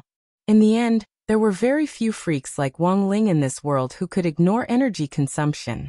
No need to panic, everyone. Director Zhuo must have anticipated this situation and set up the array in advance. We're all currently in a state of blood lock, so we won't feel any pain. Take this opportunity to capture all these intruders. Warden Liang roared, and the prison combative police instantly regained their fiery fighting spirit as their fighting spirit was reignited. In the air, Wang Ling watched Bai Youquan's figure from afar. This time, he was using Zhuo's body, so he didn't need to worry about who would be the scapegoat. In addition, this was also beneficial to Zhuo himself. While he was in Wang Ling's body, Zhuo could actually learn a lot of combat skills, such as the angle at which Wang Ling slapped him. Zhuo was also able to sense Wang Ling's movements up close while he was in Wang Ling's body. Normally, he probably wouldn't even have been able to see Wang Ling's movements clearly. Zhuo's heart surged with emotion at this immensely rewarding close-range instruction. He had never thought that one day his body would actually be able to release such a powerful heavenly Tao spell. This Zhuo is even stronger than in the news reports. Bai Youquan was also shocked by Zhuo's sudden attack. He had investigated Zhuo and found that he was a solid golden core cultivator. Logically speaking, it was impossible for him to use such a powerful heavenly Tao spell. But if Zhuo really was that strong, this attack actually hadn't been a loss. At least they had figured out a potentially powerful enemy. Why not try again? To see how awesome this Zhuo was, Bai Youquan suddenly felt a burst of excitement in his heart. He came up with a bold idea. Wang Ling operated Zhuo's body. Although he hadn't been used to the problem of a protruding disc in the beginning, after a period of getting used to it, he had already completely accepted the configuration of this body.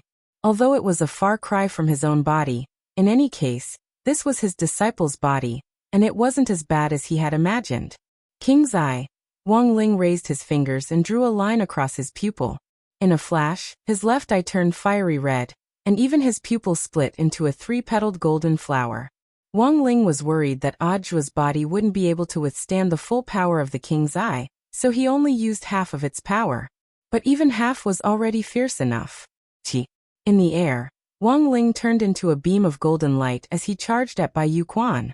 A powerful destructive force swept through the air, creating a deep gully in the ground as he moved.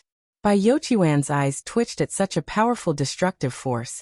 But it was clear that he wasn't an ordinary person. The moment Wang Ling's body passed through him, Bai Youquan completed his shadow transformation, and his body became transparent. Was it the power of shadows again? Wang Ling was now 100% certain that this new Black Shadow army was inextricably linked to his unborn younger sister, Wang Nuan. Thinking back to how this group of people had retreated so cleanly in the Palace of Mirrors, not leaving a single trace behind, Wang Ling now recalled that it had actually been at that time that Mother Wang had become pregnant with Wang Nuan. Was there really such a coincidence in this world? Wang Ling was aware of the gravity of this matter. They actually dared to set their sights on Nuan. Aren't these people a little too daring? Wang Ling didn't want to be a siscon, but as an older brother, he had to fulfill his responsibility to protect his little sister. Bai Youquan. He had to catch this person, and then ferret out the mastermind behind all of this. He remembered that Wang Ming had mentioned to him about the dream, and that there was an imposter who looked exactly like Wang Ling who was managing everything behind the scenes. Not only had President Bai and Devil Gut Fungus Lord been resurrected, even President Bai's son, Bai Youquan, had been put in an important position by the other party. It was just that at first, Wang Ling hadn't thought that this imposter's real target would actually be Wang Nuan. You can't hurt me. In his shadow state, Bai Youquan was completely immune to physical attacks. Wang Ling's attack just now had been fierce, but it hadn't hit him. Wang Ling gave Bai Youquan's arrogance a forward evaluation. Out of 100 secrets, one slip-up.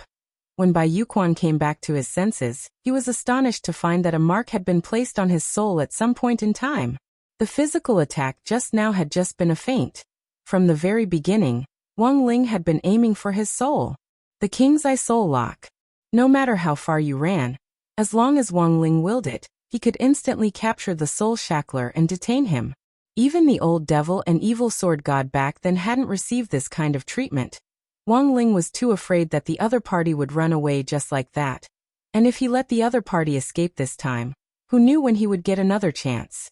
Compared with investigating on his own, Wang Ling preferred this kind of confident, suicidal behavior. Bai Yuquan had overestimated his strength. At that moment, he saw this terrifying general administration of 100 schools walking toward him step by step. Kneel. Wang Ling stared at Bai Yuquan without the slightest hint of friendliness on his face, but his words were unquestionable. This wasn't a tone of discussion, but a kind of law of heavenly Tao similar to a decree. Once spoken, the law would be enforced. Bai Yuquan's knees couldn't take the pressure after just saying these 2 words, and they completely bent and hit the ground heavily. Survey, do you think Wang Ling is a siscon? 1 yes please reply, 1 2 no please reply 2.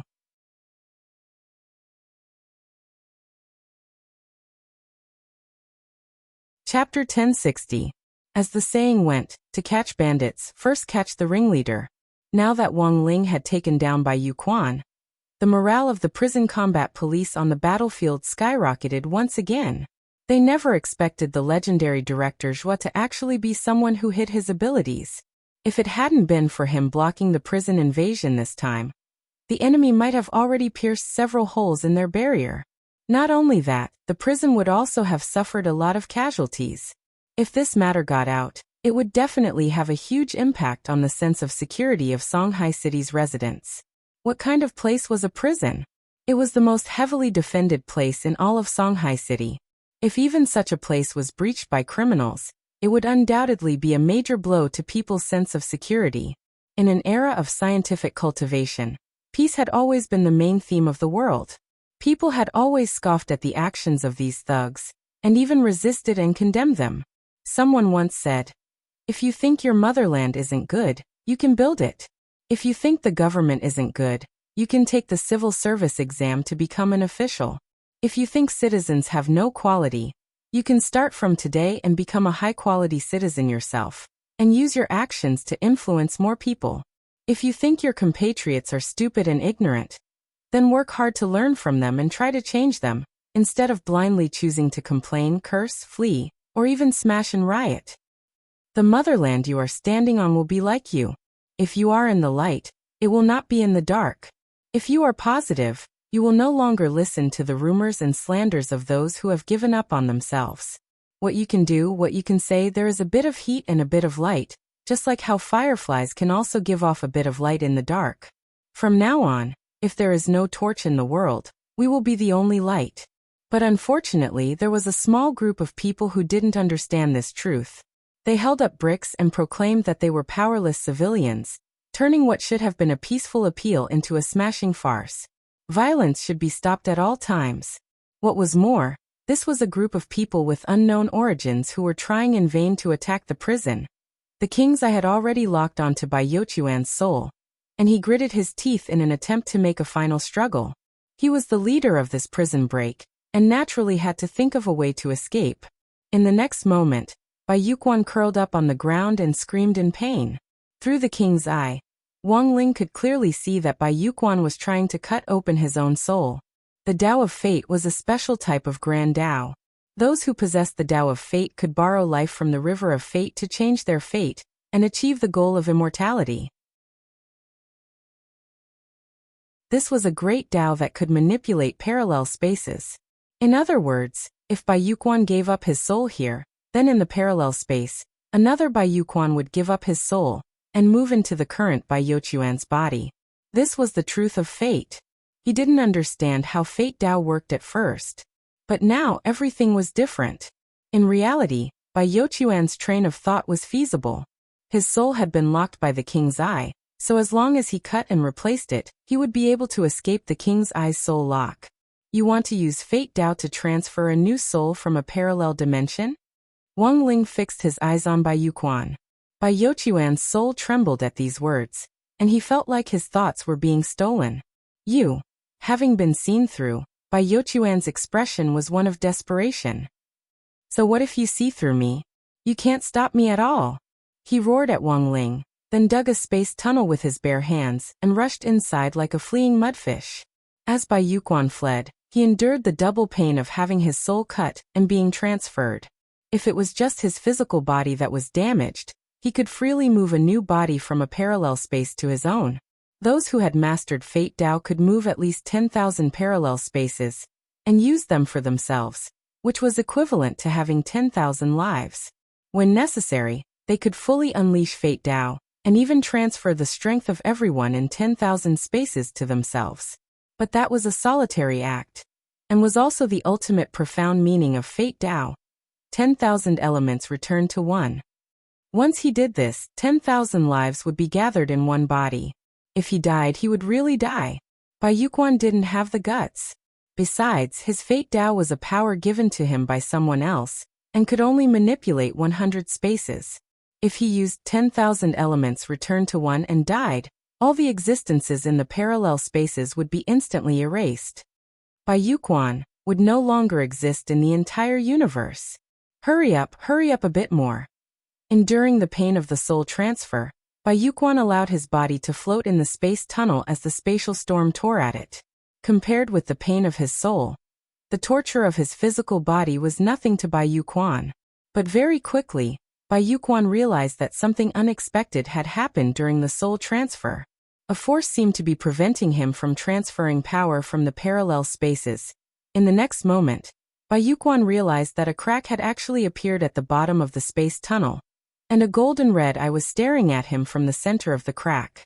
Bai Yuquan was instantly sucked into the crack. When Bai Yuquan came back to his senses, he fell to his knees in front of Wang Ling once again. Using the space crack, Bai Yuquan thought that he had already fled tens of thousands of li away.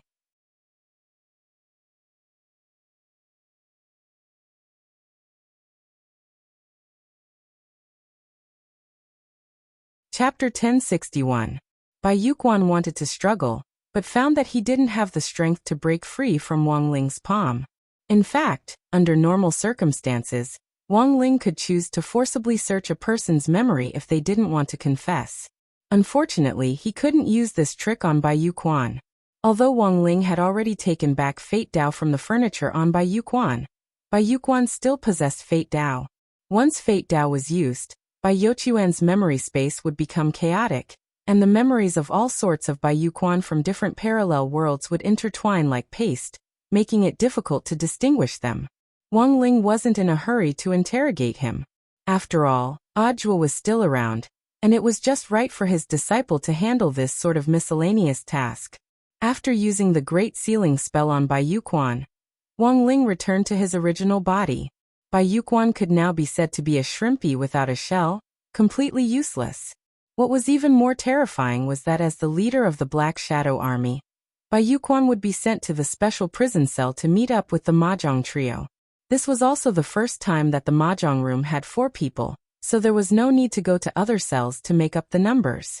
It would take some time to interrogate Bai Yuquan, and this sort of thing couldn't be rushed. At the very least, through Bai Yuquan's invasion of the prison this time, Wang Ling had figured out the Black Shadow Army's objective. It was obvious that the other party was after his sister Wang Nuan. The reason why they had their eyes on Zheng Tianqiang and Wu Yuanji was probably because his sister Wang Nuan had given them a special kind of power. Judging from the old Wang family's ancestral genes, Wang Ling felt that Wang Nuan's ability was probably a special kind of Great Dao, which was on the same level as Heavenly Dao, Divine Dao and Fate Dao. Furthermore, this ability was similar to Fate Dao in that it was a gift. It could activate a person's shadow and give them a rapid boost in strength in a short period of time, and at the same time, gain the ability to manipulate shadows. Wu Yuanji and Zheng Tianqiang's ability to manipulate shadows was clearly only the most basic. If it was the power of Great Dao, the gift definitely wouldn't be so simple. So this time, Wang Ling was completely shocked. His sister hadn't even been born yet, and she had been in Mother Wang's belly for less than half a month, but she had already learned to cause trouble. Once she was born, she would definitely be a red flame devil. Mo Xiaobei. September 22nd, the 39th day of the summer vacation. Songhai First Prison had been attacked by an unknown force. While inspecting the prison, Ajwa had led Warden Liang to successfully defend against the enemy. Not only had the entire prison's combat police been saved, but they had also arrested the leader of the unknown force as well as 100-strong invading gang. Ajwa's reputation became even greater than before. Last night, the scene of Wang Ling possessing Ajwa's body and using a heavenly Dao spell had been perfectly recorded by the surveillance cameras. Although no one understood what spell it was, just looking at the cryptic and complex array symbols of the Big Dipper Bloodlock array was enough to stun them. Some of Ajwa's peers, in particular, were secretly anti-fans who advocated that Ajwa only looked impressive and didn't have any real ability. Because Ajwa didn't have reliable battle footage as evidence every time, he basically ran off to claim credit afterward, which made a lot of people feel dissatisfied. How could such a person be the commander? But the fighting strength that Ajwa had displayed last night instantly rendered this bunch of haters speechless. Forget that smooth fighting posture. They couldn't even find the array runes that he had set up in the dictionary. Thus, the moment the surveillance footage was released, Ajwa's reputation among his peers instantly soared, and he was even given a new nickname: the man who secretly tutored others behind their backs. Wang Ling paid close attention to the interrogation, and would immediately report back to him if there was any progress on Ajwa's side. As for Wang Ling, he was also worried about two things. Based on the fluctuations coming from Wu Yuanji and Zheng Tianqiang, Wang Ling judged that while it was Wang Nuan who had given them their abilities, she hadn't done it on purpose. It had been an unintentional mistake. Wang Nuan had been pregnant for 10 months, and it was likely that there would be a lot of fetal movements during this period. Wang Ling was already very proficient at drawing talisman seals, so he wondered if he should draw one for Nuan as well. That way, he could at least prevent Wang Nuan's energy from leaking out when she was rolling around in her belly. So that morning, while the news was playing about Ajwa, Wang Ling and Father Wang brought up Wang Nuan. Drawing talisman seals required an additional fee, which was roughly 1,000 HNY for talisman paper and special raw materials. This wasn't a lot of money. In fact, as long as Wang Ling used his identity as Ling Zhenren to ask anyone in the group for the money, no one would refuse. But Wang Ling wasn't in the habit of asking outsiders for money. Family matters were internal affairs, and since they were internal affairs, they should be dealt with internally. This was also one of the family rules that Father and Mother Wang had set for Wang Ling since he was young. After listening to the whole story, Father Wang pushed up his glasses and put down the coffee in his hand. Not a bad idea. But you have to earn this money yourself. Let me remind you, you have to earn it with the ability of a high school student at an ordinary cultivation school. That is to say, you can only earn it at the late foundation establishment stage at most. If you exceed this realm, I'll deduct 200 HNY from your allowance next month. Wang Ling had thought that Father Wang would agree right away, but he hadn't expected his biological father to actually ask him to earn it himself, as expected of his biological father. It's not a lot of money, and it's not like I can't give it to you. But Ling, think about it carefully. This is how a big brother feels about his little sister. If the talisman you drew for your little sister is made from your own blood and sweat, I believe that Nuan will be very touched after she's born. Father Wang said earnestly and patted Wang Ling on the shoulder. Think of a way on your own first. If there's really no other way, Dad will still give you the money. These words were impeccable, and in the end, Wang Ling couldn't find an excuse to reach out. Looking at Wang Ling's back as he went upstairs, Father Wang felt a sense of satisfaction in his heart. In order to ensure that old Wang's brother and sister would live in harmony in the future, Father Wang had long since decided to groom Wang Ling into a siscon from the moment Mother Wang had become pregnant with Wang Nuan. At this point in time, it actually wasn't over yet, and so, the second thing that worried Wang Ling came: working. He, a 16-year-old high school student, working. Would anyone want him? Wang Ling was deeply doubtful about this. Wang Ling decided to first calculate what he could do. The Wang family's working rules forbade him from using his innate heavenly Dao ability to earn money. That was to say, the fact that Wang Ling could easily use heavenly Dao spells to earn money was directly overruled by this law. So aside from these whimsical jobs, what else could he do? Become a temporary salesperson in a convenience store? Hand out leaflets on the streets? Or work at a Kaifeng restaurant? Little survey. Where do you think Wang Ling should work?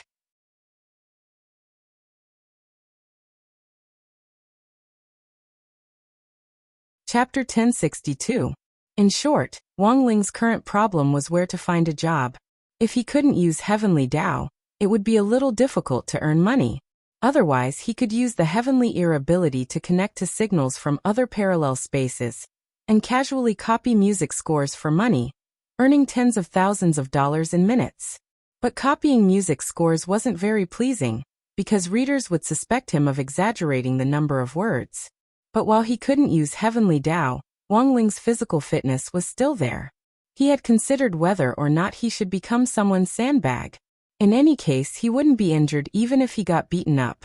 The problem was, if that person died from the backlash, he would be done for.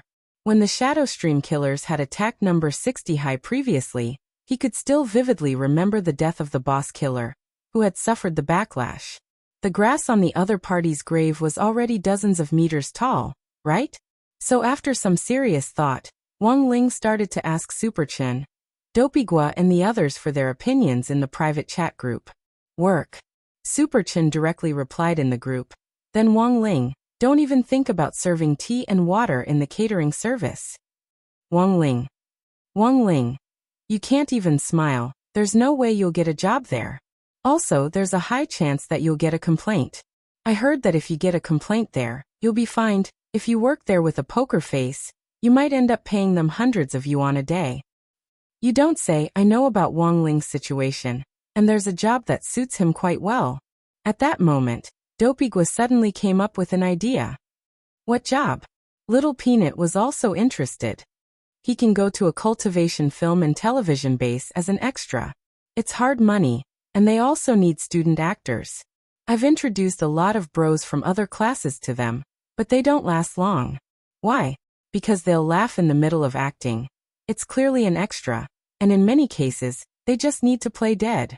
I think this job suits Wang Ling very well.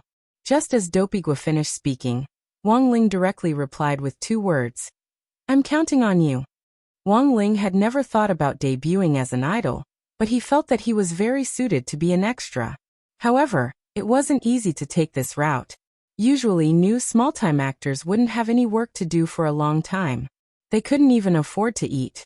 They could only wait by the roadside of the film and television base, waiting for production crews that needed more people to come and recruit them. If they were lucky, they could earn 100 or 200 yuan if they followed the crew for a day. If he was lucky enough to be chosen by the director to say a few lines or something, he could even earn a few thousand a day as a walk-on. If it wasn't enough, it would only happen in a few cases. In the afternoon, Wang Ling invited Dopigua to Songhai Film and Television Base. Film and television bases actually weren't rare nowadays, but Songhai City's film and television base won in terms of scale.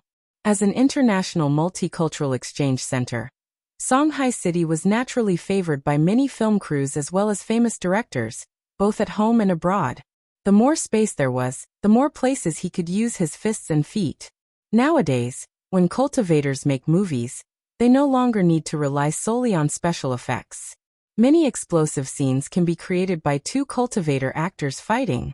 Moreover, the key is that they look very realistic, much better than cheap special effects. They even saved on the cost of special effects. Thus, a lot of the movies on the market nowadays were made up of cultivators fighting with special effects. Special effects didn't need to be lavished with money anymore. They just needed to add a little sublimation to the original foundation to make some explosions and fighting scenes look more gorgeous. Wearing his school uniform, Wang Ling waited for a while by the stone tablet with the words Songhai Film and Television Base on it, and soon saw Master of Dopey waving at him from a distance. Wang Ling didn't know why he was wearing his school uniform for the time being, but since he could make money, it didn't matter. As for Dopigua himself, he was also wearing his school uniform. Let's go, I'll take you in. Dopigua took out the actor ID that he had prepared in advance, and hung it on his chest. Wang Ling was a little dazed when he saw this decent ID. It's fine. There'll be an assessment later.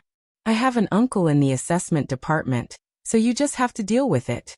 Once you have an actor ID, it'll be easier for you to enter the base. Under normal circumstances, one ID can only bring one person in. It's a kind of referral, Dopigwa said as he explained the rules of the film and television base to Wang Ling. Wang Ling was about to ask why he had to come in his school uniform, but Dopigwa just started talking. It's quite a coincidence. That uncle of mine just happened to want to shoot a big online movie with a school theme, and he's still missing 2 people. He wanted me to bring one person in, and I was just about to look for someone else. But Wang Ling, you just happened to want to work. Haha. A school theme? Asked Wang Ling. Yes, this movie is a little amazing. Not only is it a school theme, it's also set in our school. It's also about senior joie. Wait a minute, I'll send the script to our private chat group. Because of the confidentiality agreement, the script couldn't be made public for the time being, so they couldn't send it to their small group. But since Wang Ling had joined them, Dopigwa thought it was fine to send it to him. He created a new small group exclusively for him and Wang Ling, and sent the script to the 2 of them. The group was called Oscar Best Actor. Dopigwa explained the script to Wang Ling as he led him to the place to apply for an actor's ID. Wang Ling opened the file that Dopigwa had sent him, and at the top of the file was a huge line of movie title. Wang Ling immediately took a deep breath, because the movie was called Audiobook's Devil Child Descends. Wang Ling heard from Dopigwa that it wasn't the film crew who had approached Audiobook about this, but Wang Ling had directly asked Headmaster Chen for permission to shoot the movie. Considering that number 60 High was about to be upgraded to a key city high school, Headmaster Chen felt that they could use this opportunity to do some publicity, so he had agreed. And most importantly, this movie was being directed by a famous director called Feng Yiwei.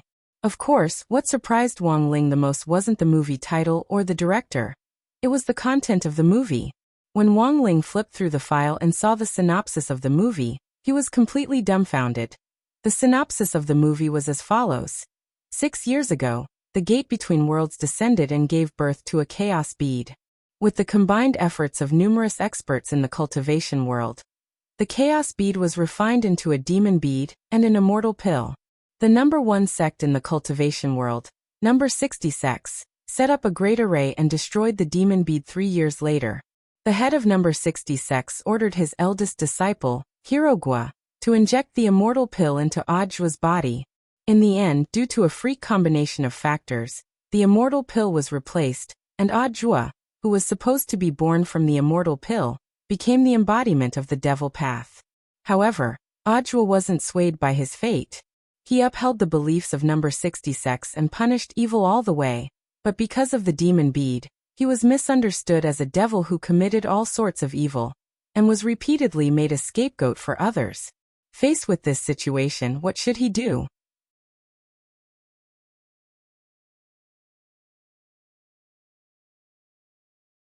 Chapter 1063. Wang Ling suspected that this script might have been written by Super Chen or a relative of Super Chen's family. Even the scapegoat setting had been perfectly incorporated into the plot, which was simply too realistic.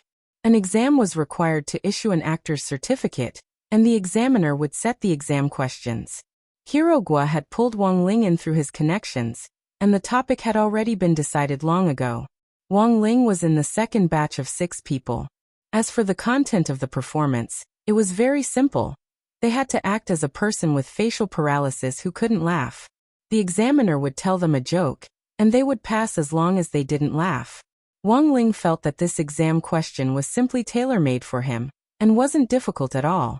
After the first batch of 6 people entered, the examiner announced the exam questions for the first batch. The content of their performance was the scene of a typhoon passing by. The first person played the role of a tree. He raised his arm and let out a whooshing sound. Then he fell to the ground. The second, third, fourth and fifth people all imitated each other, and the examiner in charge of the assessment was disappointed. It was one thing for the first person to act like this, but in the end, everyone else had to imitate it, which was meaningless. Acting was an art in itself, and diversity was what mattered. Just as the examiner was sighing, the examiner's gazes fell on the last person. This person was a fatty who seemed to weigh more than 160 jin. He stood there motionless like a mountain. Examiner. Sir, what are you acting as? The fatty replied. I'm acting as Shanghai Fortress. Examiner. Pass. Wang Ling and Hirogua. It was finally Wang Ling's turn in the second batch, and he entered the exam hall with the other 5 candidates. He looked at the age of the people next to him. They probably weren't much younger than him, and all had very young faces. It wasn't easy to make a living these days. More than 60% of young people nowadays like to become live streamers, and in order to gain popularity, they would resort to almost anything. Being an actor might be a little hard, but at least it was an industry that relied on ability to make a living. Acting skills could be honed over a long period of time, and if one day you were chosen by a director, you might have a chance to turn things around. It was hard, but it was much better than those who used tricks to attract attention. Next, I'll tell you a joke, but I hope you can keep your composure and not laugh. This is the assessment requirement for your batch. As long as you don't laugh, you will pass, the chief examiner said. Then, examiner, do you know how to laugh? At this moment, a young man who was not afraid of death asked. Smile. Of course not. We're professionals. No matter how funny it is, we won't laugh, unless we can't help it. The examiner glanced at them, and began telling a joke from the book. Once upon a time, there was a temple, and in the temple, there was a foolish monk. Ha ha ha ha. The examiner was laughing so hard that he was rocking back and forth, directly falling down from his chair. The other judges couldn't help but frown when they saw this. Isn't this old Chen acting a little too much? Yeah, a little bit. However, his acting skills were indeed good. It was no wonder that he could become a judge. Look, old Chen's twitching is so realistic. His entire body is trembling. I don't think anyone here can tremble as evenly as old Chen, right? I've seen old Chen's joke before. It's not funny. For old Chen to be able to put on such a good performance in front of everyone, it goes to show his superb acting skills. Look, old Chen seems to be foaming at the mouth. He's even foaming at the mouth, how wonderful. And did you see that? He can actually roll his eyes. It's really the details. It really is the details. He even thought about rolling his eyes. But there's still one thing I don't understand. What? Rolling his eyes isn't hard to act, but what's with the red veins in his eyes? How did he do it? Not good. Old Chen isn't acting. He's really laughing. And he's about to pass out from laughing. As soon as the examiner said this, the second batch of examinees finally couldn't hold it in anymore and roared with laughter. The examiner had told them not to laugh when he had given them the exam question, but in the end, they had passed out from laughing on the spot. Was there a funnier joke than this? Thus, Wang Ling was the only expressionless one among the 6 people in the second batch. This really couldn't be blamed on the second batch of examinees, because the other examinees who were still waiting in line outside the exam venue also burst out laughing at this little episode. Some of them laughed so hard that they had to squat down on the ground and hold their stomachs. Wang Ling was the only one whose expression didn't change in the slightest. It could only be said that the legendary poker face really lived up to his reputation. Hirogua was touched by Wang Ling's composure. Sure enough, his decision to recommend Wang Ling was the right one. Thus, 10 minutes later, the examiners gave Wang Ling an actor's certificate from the second batch of examinees, and he was the only one who had obtained an actor's certificate from the second batch of examinees. When the certificate was issued, one of the examiners gave Wang Ling an admiring look. Student, you're too awesome. Us examiners are about to pass out from laughing, but you're actually not the least bit affected. He's like this at school too. Hirogua put his arm around Wang Ling's shoulder and couldn't help feeling proud. So this kid is your classmate? The examiner was amused. He didn't know Wang Ling, but he knew Hirogua. Many of the directors on the set were his uncles. Thus, Hirogua didn't lack pocket money. As long as he didn't have any money, he would come here to act. Sometimes he could earn a few hundred yuan by lying down for a day. This time, it could be said that Hirogua was lucky. It just so happened that a big online movie about number 60 high was going to be shot at this film base, and Hirogua had been introduced to the crew to play a minor role. This supporting role didn't have many lines. It was just 3 sentences in total. But it was already very impressive for a minor role to have 3 sentences, and most importantly, he would be in front of the camera. Hirogwa imagined that if he took this opportunity to debut, wouldn't that be wonderful? When that time came, he would be the second Lu Shufan, the second Wu Yuanxi. Let's go, Wang Ling, I'll take you to the set. Full of excitement, Dopigwa finally took Wang Ling to the set of Audiobook's Descent of the Devil's Child. This was Wang Ling's first time on set, and the on-site director was directing the filming in a very enchanting pose. Actor. Lights. Action.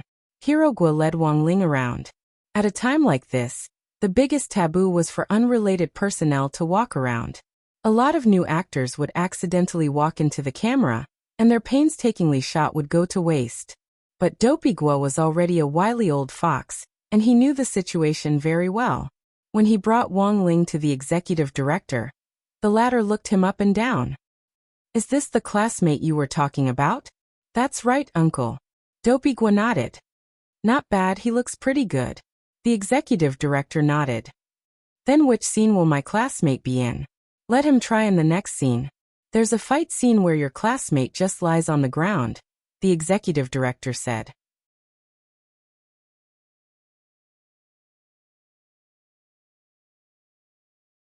Chapter 1064. Actually, Wang Ling felt that he was very suited to work in the entertainment industry. After all, it was very common nowadays for young, fresh meats in the entertainment industry to be reprimanded for their poor acting skills because they weren't trained in acting. Happy reaction, poker face plus glare. Angry reaction, poker face plus glare. Frightened reaction, poker face plus glare. Sad reaction, poker face plus glare. This universal formula of poker face and glare became the perfect answer sheet for some fresh meats in the entertainment industry. That was why Wang Ling felt that he could do it too. But for the time being, Wang Ling wouldn't be able to experience this feeling of being the lead actor. He was already very satisfied that he could borrow Dopigwa's fame to play a small role.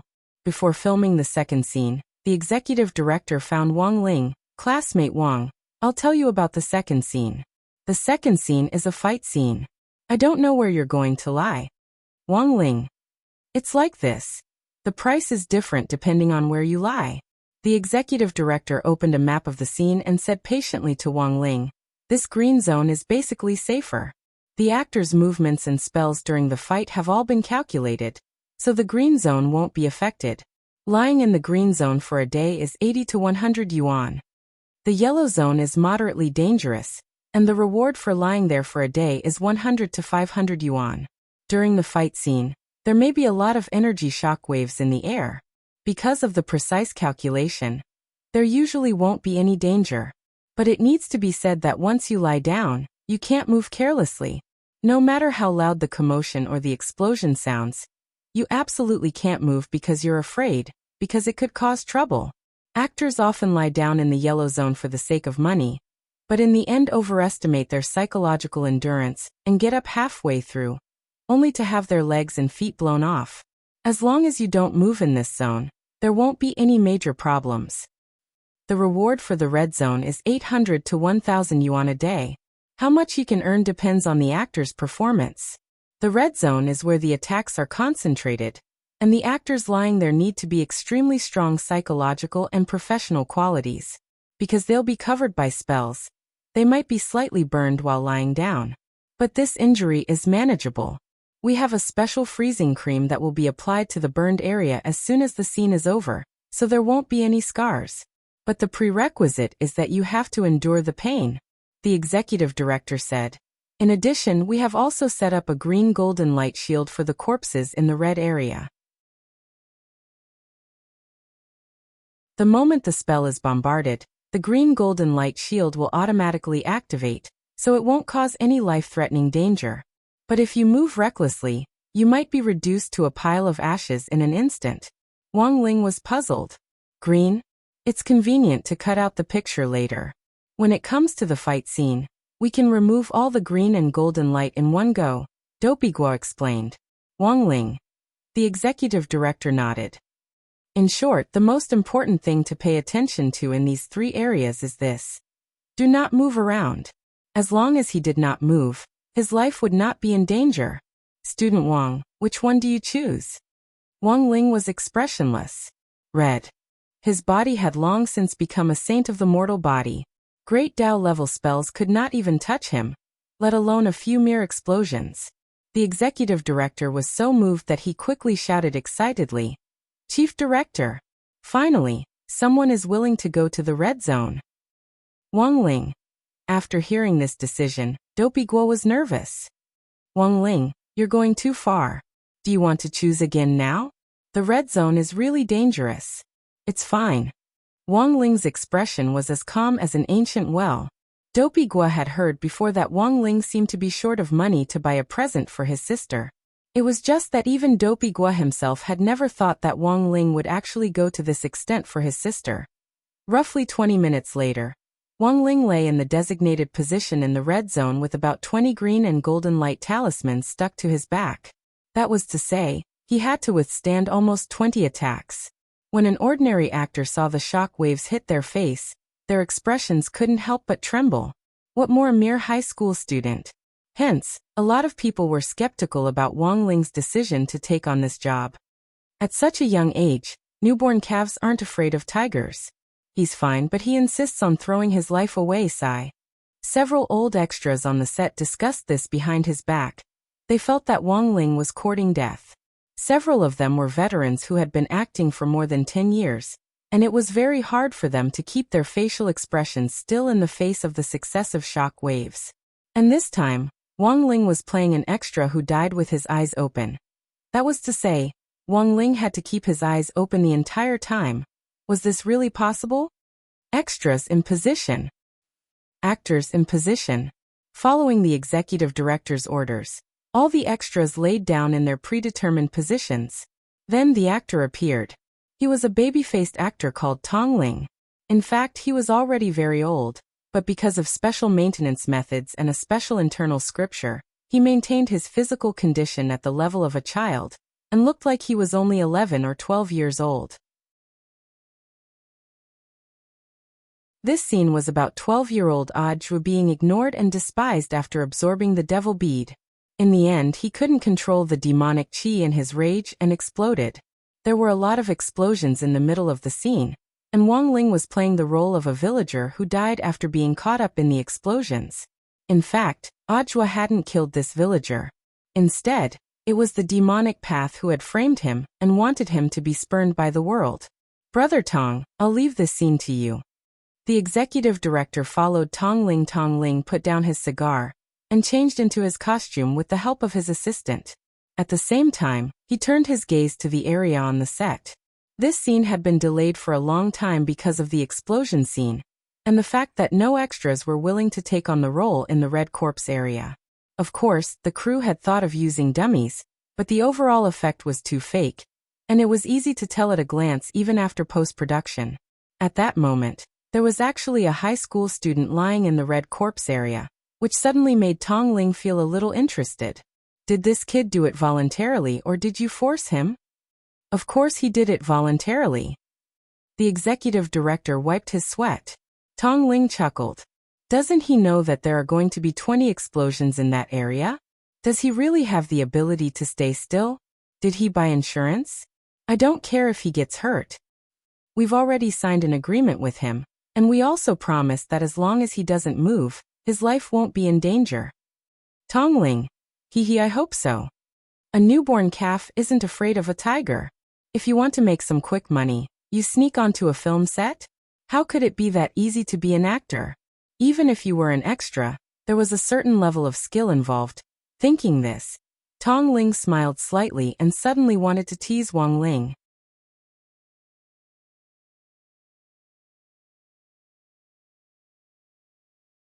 Chapter 1065. No job was easy, but not everyone made a living as an actor. Some people only relied on their hobbies to support themselves for decades, but in the end, they still ended up as an unknown minor character. In the workplace, the formula of hard work and luck would never change. Thus, when Tong Ling saw Wang Ling lying on the ground, he inexplicably wanted to teach this junior a lesson so that he would better understand the cruelty of reality. Of course, The most important thing was that Tong Ling realized that she was actually jealous of Wang Ling's face, which inexplicably displeased her. The truth was that if Tong Ling knew that Wang Ling's face had already been low-key, as an actor, he would probably spit out blood on the spot. Tong Ling was playing the role of a demonized Ajua. Furthermore, the shape of Tong Ling's face was very similar to Ajua's, and she only needed to use exquisite makeup skills to make her look almost identical to Ajua's. As for the actor playing Ajua himself, he was a special actor whom the crew had found somewhere. Although Wang Ling was lying on the ground, his king's eye was still there, so even if he wasn't in his line of sight, he would still be able to see Wang Ling. The surrounding environment could also be clearly displayed in his mind in the form of a holographic image. The actor who played Ajua was called Jua Fan, and he really resembled Ajua too much. Furthermore, he definitely hadn't deliberately gone through plastic surgery to look like Ajua, but was born very much like him. In number 60 High School History Museum, there was a wall of famous alumni, on which hung Ajua's photo. It had been taken when Ajua had graduated, and he still looked very young and inexperienced.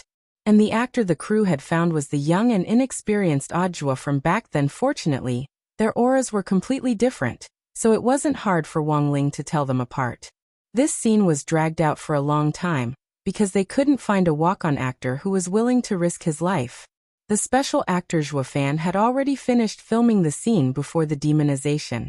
Now he finally found a chance to redo the magic transformation. "Brother Tong, please keep this black pill in your mouth during the fight." A young man from the prop team presented a pill before the auction started. This kind of meatball was also known as the film and television special effect meatball, which was specially produced for filming movies. However, because the taste was not very good, many actors had lingering fears about this kind of meatball. However, the effects of the shooting were outstanding. Just like this black pill, as long as it was placed in the mouth, its body would begin to emit surging black gas. Even its pupils would change color, making it look as terrifying as a demon. So troublesome? Can't we use special effects? Sorry to trouble you, Brother Tong. If we use the black ball, it will be more realistic than the special effects. If you don't like the ball, I can't explain it to the director. The prop team guy was also very helpless. The shoot was about to start, and Tong Ling didn't have time to waste with the prop team. He frowned, but still accepted the meatball and put it in his mouth. In the blink of an eye, Tong Ling's body underwent a huge change along with the black special effect pill. His entire body began to be surrounded by black gas, and even his hair and nails grew longer. The muscles all over his body swelled up, and he actually turned into a burly man. This wasn't the first time Tong Ling had taken a special effect pill, but the changes brought about by this special effect pill still shocked Tong Ling. "Brother Tong, don't worry. This medicine will lose its effect in 3 days. When the time comes, you will be able to return to your original state." The young man from the prop team smiled. "Bastard. 3 days. Tong Ling roared, and black smoke billowed out of his mouth like an overwhelming black dragon as it surged toward the prop team guy. Tong Ling wanted to cry but had no tears to shed at this scene. His image. This time, it was really ruined. It was really too difficult for him. Action. At the director's command, Tong Ling began his performance in his demonized state. This was a performance without any lines. It was almost all a roar, and then a concentrated bombardment in all directions. This was where Tong Ling's usefulness was reflected. The truth was that he was a genuine martial arts actor, and almost all the scenes he received were related to martial arts. Furthermore, Tong Ling's realm was very high, and he was at the nascent soul stage. A nascent soul cultivator could cast even more spells.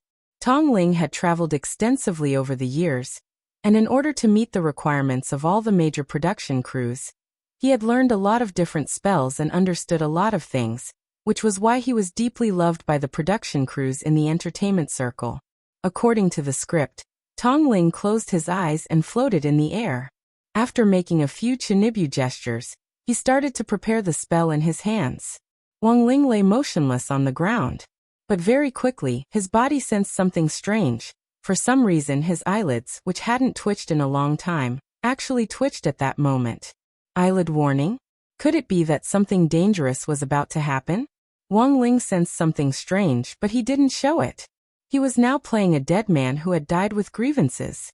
His eyes were wide open as he stared at Tong Ling in the air, who was surging with demonic qi, without the slightest ripple of emotion on his face. Not bad. Where did you find this cameo? He's very promising. Seeing this scene, the director couldn't help performing. He's my nephew's classmate. The director laughed. So it was that kid Hirogwa who found him? He's finally found someone reliable. The people he introduced before weren't good, and kept moving around. In the end, he's just a young man who hasn't seen much of the world, and is too impetuous. Director, you're right. This kid isn't bad. The director showed his fondness for Wang Ling again. And this kid's looks aren't bad. Why do I feel like I like him more and more the more I look at him? Everyone. Is he usually like this at school? At that moment, the director turned to look at Hirogwa. Yes, director. He's sitting next to me. When my uncle told me that he wanted to find an actor to play a dead man, to be honest, he was the first person I thought of. There's no one more suitable than him to play a dead man. For some reason, there was a strong sense of pride in Dopigua's tone when he said this. Wang Ling. Dozens of seconds later, Tong Ling's first attack was finally launched. This was a lethal spell. Purple Flame Beam Cannon. The name sounded awesome, and the momentum it produced was also very astonishing. The light wave blasted down like a railgun, creating a huge explosion on the ground. Wherever it passed, gravel flew and thick smoke rose. Tong Ling had wanted to tease Wang Ling before the start of the performance. He deliberately controlled the angle of the beam, so that some of the gravel and dirt that had been blasted away would fall on Wang Ling's body. Watching helplessly as he dirted this youngster actually gave Tong Ling a sense of joy. But very quickly, Tong Ling realized that something wasn't right with the situation. He didn't know what was wrong. He couldn't stop his purple flame beam cannon.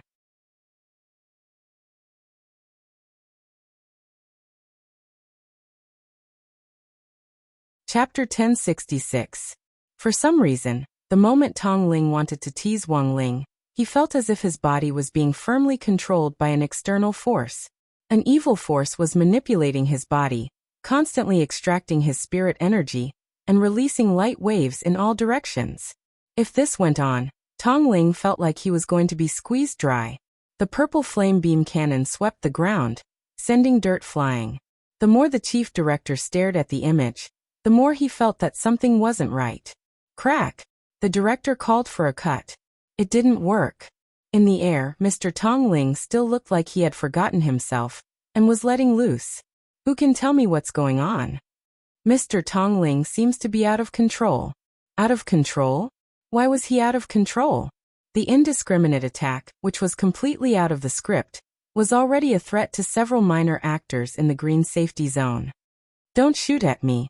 Mr. Tong Ling. Wake up. Ah, my blazing biceps. Someone had been hit by the purple flame beam cannon, and let out a painful scream. For a moment, the scene descended into chaos. No one had expected something like this to happen. Wang Ling. Hirogwa thought of Wang Ling. He took out his spirit sword and wanted to rush in to save him. On the side, the executive director pulled him back. Nephew Big. It's dangerous. Uncle. Quick, think of a way to save him. Hirogwa was anxious. He was the one who had introduced Wang Ling to this job. Furthermore, Wang Ling was his most adorable deskmate. If Wang Ling died just like this, who else could he find to copy homework with such clear handwriting in the future? Amid the smoke, Wang Ling slowly opened his eyes. It seemed that what his eyelid had warned him about was related to Tong Ling losing control. Hearing the commotion around him, Wang Ling could already confirm that Tong Ling had lost control. Furthermore, he sensed a very familiar aura from Tong Ling. It was the same aura that he had sensed from Wu Yuanji and that Father Zheng. Wang Ling guessed that this Mr. Tong had also eaten frozen dumplings. The box of frozen dumplings that Mother Wang had returned back then had contained 12 packets. That was to say, those frozen dumplings which had been given the power of shadow might have been bought by 12 people from the discount returned area by chance, and after eating them, they had gained the power of shadow. Wang Ling lay motionless on the ground as he stared at Tong Ling, who had lost control of himself. He could clearly sense the trajectory of the purple flame beam cannon and predict what would happen in the next 300 seconds. He was certain that Tong Ling would not hurt him. At this stage, it was best to not make a move, because the director had said that if they acted recklessly, the money would be deducted. It hadn't been easy for him to get such an easy job, and he didn't want to waste it. Moreover, he had a premonition that Tong Ling's spiritual power had already reached a state of depletion. As long as the spiritual power in his body was used up, the attack would completely stop. Therefore, about 3 minutes later, the set returned to peace. Wang Ling picked himself up from the dirt and shook off the dust on his body. In the distance, Hero Gua threw himself at him with a face full of snot and tears. F***K. Great Wang Ling. You're not dead. If you die, who will copy my homework for me in the future? The corner of Wang Ling's mouth twitched in disdain. This guy only had this much to offer. Wang Ling walked out of the safe zone unscathed, which shocked the entire audience. He had clearly been in the most dangerous red zone, which was the area most heavily impacted, but in the end, he had still been able to lie on the ground like a corpse in the face of danger. Such professionalism instantly made the veteran actors on the set lower their heads in shame. This kind of operation, they couldn't learn. Classmate Wang, you're really amazing. All the directors on the set were stupefied on the spot. Staring at Wang Ling, whose face was covered in dirt, they didn't know what to say for a moment. Wang Ling was silent as he stared at the director with a hopeful look in his eyes. The director couldn't resist this kind of professional look. Classmate Wang, I know what you mean. Don't worry. If I make a show in the future, I'll definitely look for you. Your professionalism is worthy of all of us to learn from. But classmate Wang, when it's time to run, you still have to run. You know, what if you hurt yourself? Wang Ling sighed slightly at the director's words. Of course, he wasn't talking about whether Wang Ling was professional or not. The reason why he was still lying there in the midst of the chaos was naturally because of his salary. After being Wang Ling's deskmate for more than half a year, Wang Ling didn't like to talk much, but after half a year of interaction, they still had a tacit understanding. Hero Gua understood the meaning behind this. Uncle, that's not what my classmate means. Then what? He wants you to pay your salary. Thus, Wang Ling happily took 1,200 HNY home that day. 1,000 HNY was Wang Ling's salary, and the extra 200 HNY was the director's mental consolation money. As for the TV series Birth of Audju's Devil Child, they couldn't continue shooting it for the time being. There was a problem on the set, and Tong Ling had gone out of control, causing damage to the environment of the film and television base. This incident very quickly became a hot topic on Weibo, and a lot of people had different opinions as to why Tong Ling had gone out of control. The truth was that after Tong Ling had released all his spirit energy, Wang Ling had used his Great Seal spell to seal off the power of shadow in his body. Like Wu Yuanji and Zheng Tianxiang, Tong Ling had unknowingly obtained this power, and naturally didn't know how to properly use Shadow Dao. Without being able to display its power, Wang Ling couldn't imitate Fate Dao like he could. And it was precisely because of today's incident that his unborn little sister had thoroughly attracted Wang Ling's attention. Making the seal was one thing, and Wang Ling now had enough funds. Of course, another very important thing was to find the remaining 9 friends who had accidentally eaten the frozen dumplings. Wang Ling was determined to do this. As an older brother, it was normal for him to clean up his little sister's mess. But there were so many people in Huaxiao Nation that it would be really difficult to find friends who had eaten the 9 packages of frozen dumplings. There was no other way, and Wang Ling could only seek help from the Heavenly Dao once again. The Heavenly Dao equivalence array. After Wang Ling drew the familiar array diagram in the room, Loopy Toad came over with an excited look on its face. It hadn't seen the Heavenly Dao in a while, and it missed it very much. When Wang Ling summoned the Heavenly Dao Little Golden Man, he and Loopy Toad were utterly shocked by the scene in front of them. The summoned Heavenly Dao Little Golden Man was lying on the ground, its stomach rumbling, and it looked like it was about to starve to death. Had he already squeezed the Heavenly Dao so hard that it couldn't even afford to eat? Wang Ling was suspicious. Was he that savage?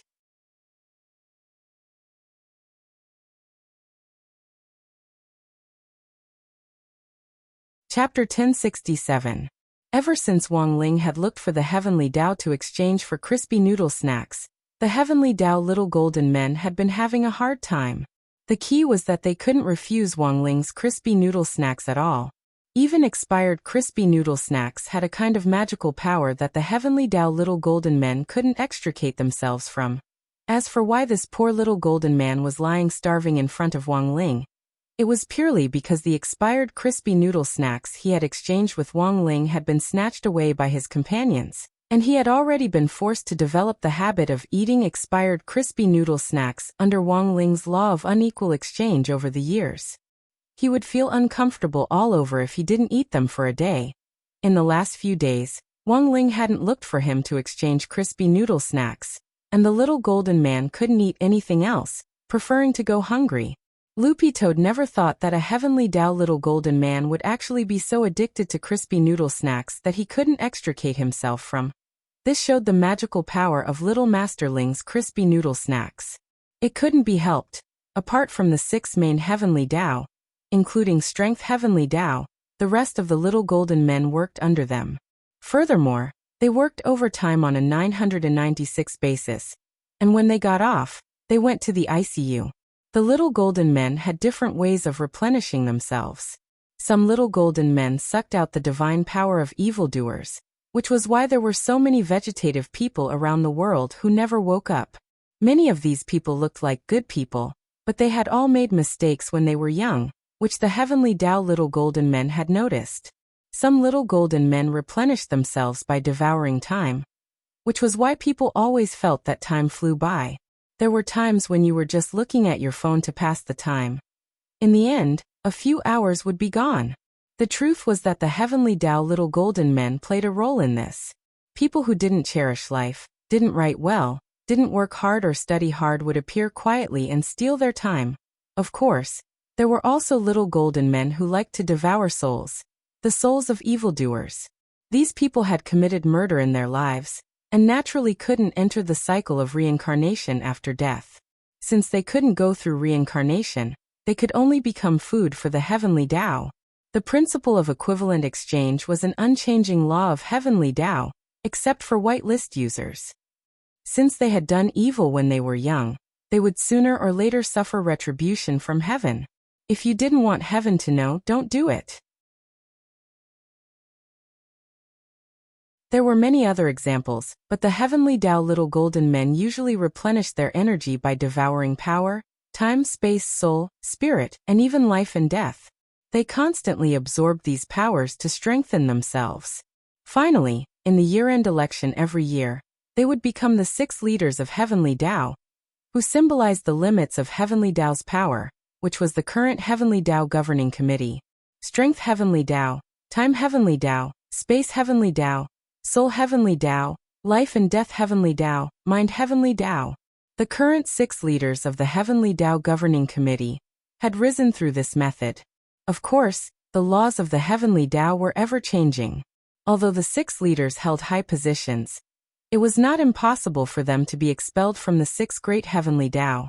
In the past, there had been periods when other heavenly Taos had ascended to the position of the 6 leaders, such as the heavenly Tao of nothingness, the heavenly Tao of reality, the heavenly Tao of greed, and so on. However, the mechanism of the heavenly Tao governing committee had always been survival of the fittest. Currently, the 6 members of the heavenly Tao governing committee were the most stable 6. They had been in high positions for many years and had not been replaced for 16 years. But the 6 great heavenly Tao were panicking now, because one day 16 years ago, Wang Ling was born. They were very worried that in the future, a heavenly Tao called Snack Heavenly Tao would occupy the position of their leader. A heavenly Tao who relied on eating crispy noodle snacks to ascend to the position. This was absolutely unprecedented in the history of the heavenly Tao. Although it seemed a little difficult to rely on this method to ascend to the position of the 6 leaders, there was one thing that made the heavenly Tao governing committee very uneasy. When Wang Ling was very young, he had used the great replication spell to throw crispy noodle snacks into space. Now there was a crispy noodle galaxy in the sky. This galaxy had already been jointly sealed by the 6 great heavenly Tao. If Wang Ling discovered it one day and unsealed it again, the 6 of them might not be able to sit still. Although the possibility of Snack Heavenly Dao ascending to the position was very small, considering that their opponent was Wang Ling, the 6 great Heavenly Dao didn't dare let their guard down. Thus, they agreed to all of Wang Ling's seemingly unreasonable exchange requests, satisfying this youngster. To be honest, when Wang Ling saw the hungry little golden man collapse in front of him, his heart had been moved. From the very beginning, this little golden man in front of him had been the person in charge of the equivalent exchange with Wang Ling from the Heavenly Dao. Wang Ling hadn't expected that under his subtle influence, even this little golden man would fall in love with crispy noodle snacks. Not bad, this time, Wang Ling wasn't stingy. He generously took out a collector's edition crispy noodle snack from his inventory and carefully tore open the packaging. Then he took out the special pepper noodles inside and finally poured them in. A familiar aroma quickly wafted out. The little golden man on the ground couldn't help twitching, and he actually came back to life on the spot, salivating and full of blood. Woof! The little golden man pounced on him with his butt in the air. What was even worse was that Wang Ling actually opened his mouth to speak, and his tone was extremely gentle. Don't rush, eat slowly. No one will fight you for it. As the little golden man ate the collector's edition crispy noodle snack, he bawled. He was as obedient as a puppy as he accepted Wang Ling's touch as he ate. Loopy toad. A few minutes later, the little golden man, who had finished eating the crispy noodle snack, finally calmed down. Realizing his gaffe, the little golden man got up from Wang Ling's arms with a flushed face. He sorted out his emotions and then took a deep breath. Well, what's the matter? Loopy Toad didn't know if it was seeing things, but it suddenly felt like the little golden man's face was a little red. Heavenly Dao little golden men were expressionless and had no facial features. Furthermore, their bodies gave off a faint golden light of Heavenly Dao, and they looked like natural humanoid works of art made of 999 pure gold. But now Loopy Toad actually saw a blush on the little golden man's face. Was there something wrong with this golden man's mind? Although little Master Ling was indeed very likable, you were a freaking Heavenly Dao. I want to track down the whereabouts of a few people. Wang Ling gazed at the Heavenly Dao with a gentle gaze that Loopy Toad couldn't understand. A person who loved crispy noodle snacks. Could little Master Ling like him so much, even if it was a Heavenly Dao little golden man? No way. It also wanted to eat it. It would eat it tomorrow, as Wang Ling's #1 battle pet. The moment it saw Wang Ling and the Heavenly Dao exchange gazes, Loopy Toad actually felt like it had fallen out of favor. It absolutely wouldn't let that happen.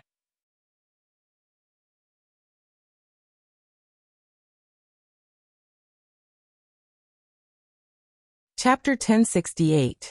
After learning of Wang Ling's request, the little golden man immediately applied to the Heavenly Dao Governing Committee to request Space Heavenly Dao and Time Heavenly Dao, 2 of the 6 main Heavenly Dao, to search the entire planet for the remaining 9 people who had eaten the frozen dumplings. Only the 2 main Heavenly Dao, Space Heavenly Dao and Time Heavenly Dao, could complete the search at a specific time and place. Wang Ling was the only one who could command the main Heavenly Dao. Otherwise, even Gu Xuanji, the keeper of order who maintained the peace of the universe, would have to go through the approval process. After waiting for a few minutes, the search was over. The little golden man opened his hand, and a golden scroll appeared in his hand. The 9 people's names, contact information, and home addresses were all clearly written on the golden scroll. Furthermore, it was written in very neat Heavenly Dao script, which normal people wouldn't be able to understand at all. But Wang Ling was naturally self-taught when it came to the Heavenly Dao script, and didn't need to learn it.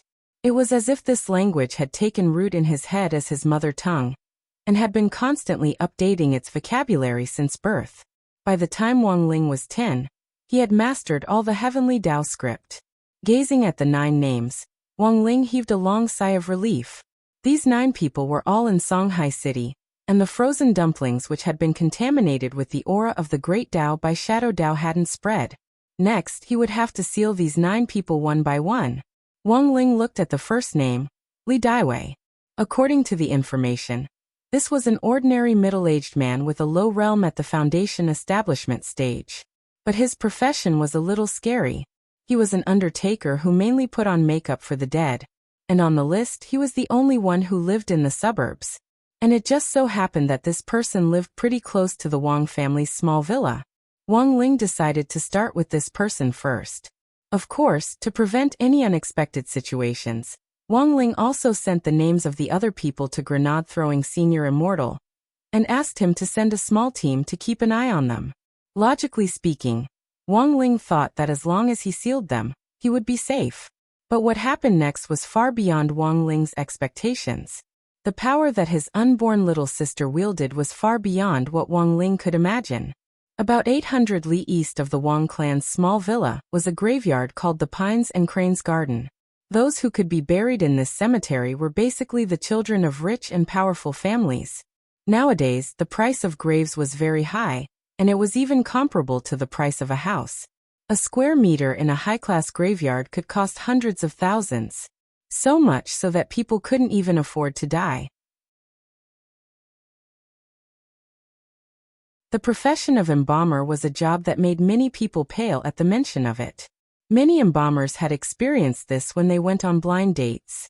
They were having a good time, but as soon as they started talking about work, the target would try to run away.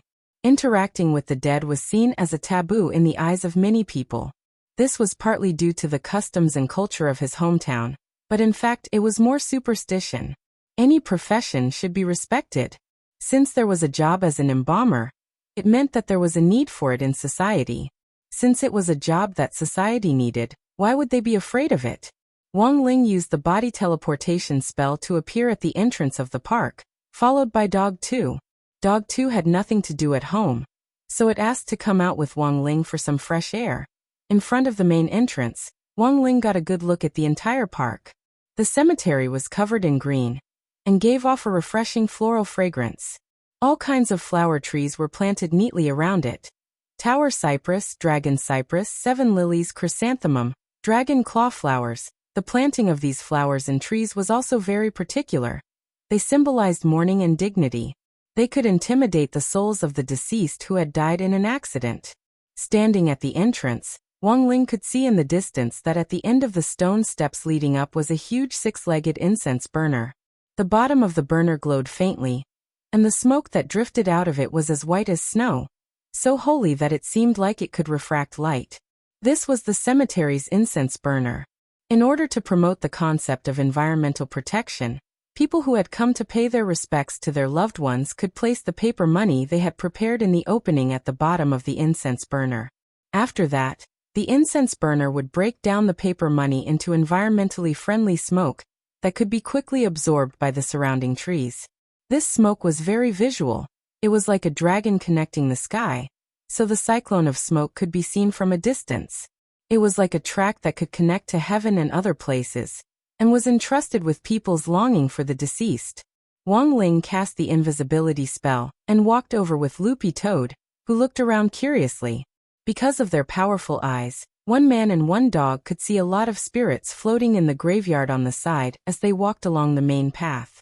These spirits had all been buried recently, and were waiting to ascend to heaven and return to Heavenly Tao. The Heavenly Tao governing committee had to go through some procedures, so these spirits could only wait. Wang Ling had cast the great invisibility spell, and ordinary people couldn't see him, but these spirits could. The world after death was different from a normal person's perspective. Although these spirits couldn't see Wang Ling and Loopy Toad's faces clearly, they could sense their existence and see their general outlines. Mom, it looks like someone's coming. Judging from their shape, it should be a person and a dog. Don't go, it's dangerous. They don't look like tombstones, so they should be wandering ghosts. Wang Ling and Loopy Toad.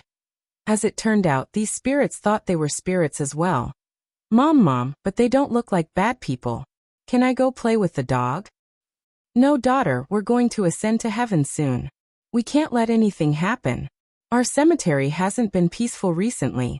A very strong malicious ghost has come, and I'm afraid these 2 wandering ghosts will attract its attention very soon. The woman said timidly. She took her daughter's hand and hid behind her tombstone. The tombstone had a barrier seal, And as long as they hid nearby, it would be a safe zone, and normal malicious ghosts wouldn't be able to get close at all. Wang Ling had wanted to ignore the mother and daughter and walk straight past them, but when he heard that the cemetery wasn't peaceful, his curiosity was suddenly piqued. Loopy Toad understood what its master meant, and directly led the way through the cemetery to the mother and daughter's tombstones. "Mom, did they see us?" The little girl was a little nervous. "Of course we saw them, and we heard everything you said." Loopy Toad looked at the little girl and said, "Little girl, what happened in the cemetery recently? If you know, please tell me. Otherwise, when you ascend to heaven, I'll have the Heavenly Tao Governing Committee give you homework. Don't think that just because you've become a spirit, you don't have to write anymore." Hearing this, the little girl burst into tears. Wang Ling.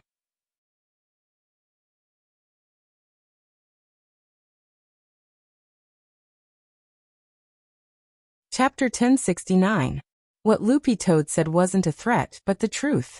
It had already been said countless times that the Heavenly Tao emphasized the principle of equivalence.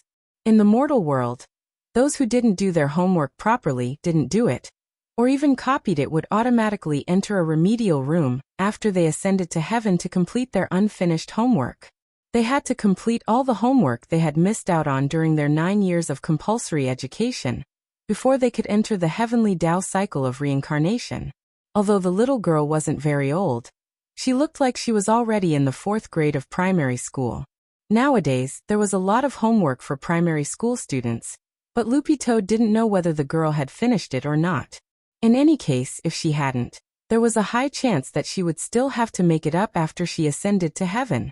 Even as a spirit, she had to be a cultured spirit. Only in this way could she enter the cycle of reincarnation and become a human again. If she was poor in the field of knowledge, there were other Tao of reincarnation waiting for her. The Beast Tao, the Hungry Ghost Tao, and so on. Of course, the Heavenly Tao's principle of equivalence exchange was different. If some people completed their homework but indulged themselves too much in the mortal world, they would also have to complete an abstinence exchange in the Heavenly Tao. This was even crueler than making up for homework, because they just needed to live in a closed room for a few years. Furthermore, there was no Wi-Fi, no smartphone. They could only reflect on their mistakes in front of the wall. Seeing that it had scared the little girl into crying, Loopy Toad felt a little embarrassed. "Little girl, Big Brother lied to you. You lied again. You're clearly a dog." She crouched down to comfort her daughter. After her crying gradually subsided, she got up and bowed to Wang Ling and Loopy Toad. "Exalted immortals, may I know what you want to ask? What's the deal with the malicious ghost you mentioned earlier?" Loopy Toad asked bluntly. "It's like this. About 4 days ago, a black spirit suddenly appeared in the cemetery. It wandered around the area and caught a lot of spirits who had escaped from the tombstones." "What happened to those spirits?" "They were all swallowed by this black spirit." Hearing this, Wang Ling and Loopy Toad were silent. A black spirit seemed to fit the criteria for Shadow Tao very well. Perhaps it was that Undertaker's escaped shadow? After being bestowed with the power of the Shadow Tao, the human shadow seemed to possess a soul, and it was bestowed with a will similar to the owner's. It would help the owner complete some subconscious tasks. Embalmers put makeup on the dead, and they might have some inappropriate evil thoughts towards the spirits of the dead. In the cultivation world, graveyard workers had to go through strict screening before they could be employed.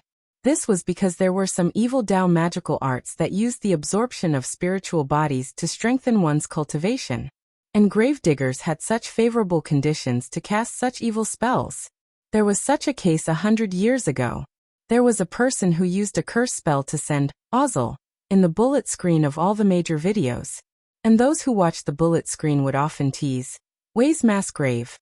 In fact, there were many Wei with the word Wei in their names who died after seeing the curse grenade. Their spirit bodies were absorbed by the person who cast the curse. When the police finally found the culprit, they discovered that the culprit was a staff member of the cemetery. After working in such an environment for a long time, there were bound to be times when one's mind would become restless and go berserk. Once one's mind was unguarded, evil thoughts would seize the opportunity to enter. coupled with the halo of professional discrimination that came with being a graveyard worker. This kind of demonic thought grew stronger and stronger. "Thank you." Wang Ling thanked the mother and daughter, then snapped his fingers at the sky. In a flash, the golden light of Heavenly Tao's guidance fell on the heads of the mother and daughter. "Daughter, Heavenly Tao has come to guide us. Mom, can we be reincarnated?" Startled by the golden light, the mother and daughter instantly hugged each other and cried tears of joy.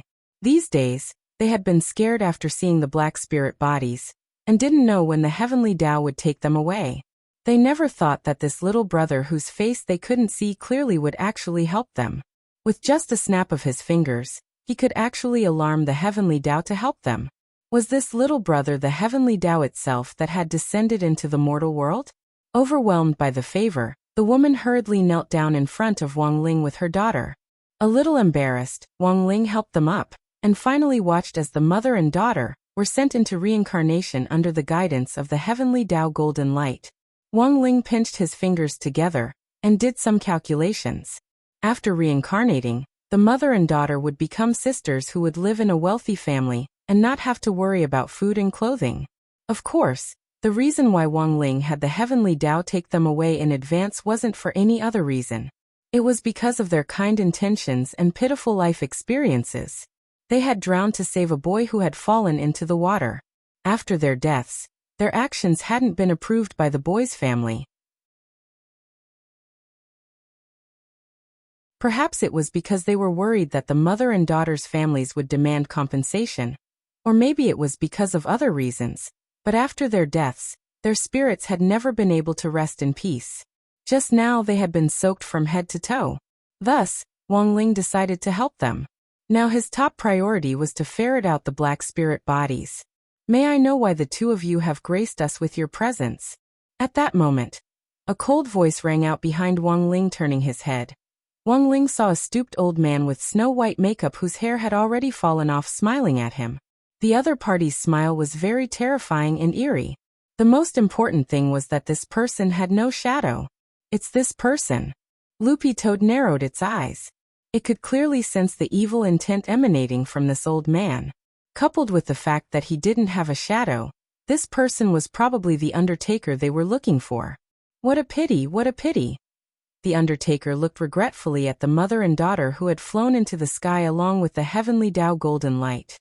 "These mother and daughter were going to be my dinner today. I never thought that the Heavenly Tao would actually extradite them. Disrespected spirits are the most delicious. If I had enlightened them, they might have had a chance to become evil spirits. It wouldn't be bad to be my subordinate." Wang Ling frowned. This person had already completely fallen onto the evil path. Sure enough, as Wang Ling had expected, Unwan's shadow power could activate the evil in a person's subconscious. This evil was usually hidden and wouldn't flare up at all. But once it was activated, the accumulated evil power would be like blood clots that had been blocked for a long time, erupting in an instant like a geyser. So the truth was that this Undertaker was also a victim. Unwan was still the one to blame for this. Wang Ling was thinking of a countermeasure. This Undertaker's evil intent had already penetrated deep into his bones, and even his shadow had escaped. This was completely different from Father Zheng and Wu Yuanji's situation. Using the Great Seal spell to seal away his power was no longer enough. Should he use the Great Purification spell? Wang Ling quickly flicked his finger on the Undertaker's forehead. But something he hadn't expected happened.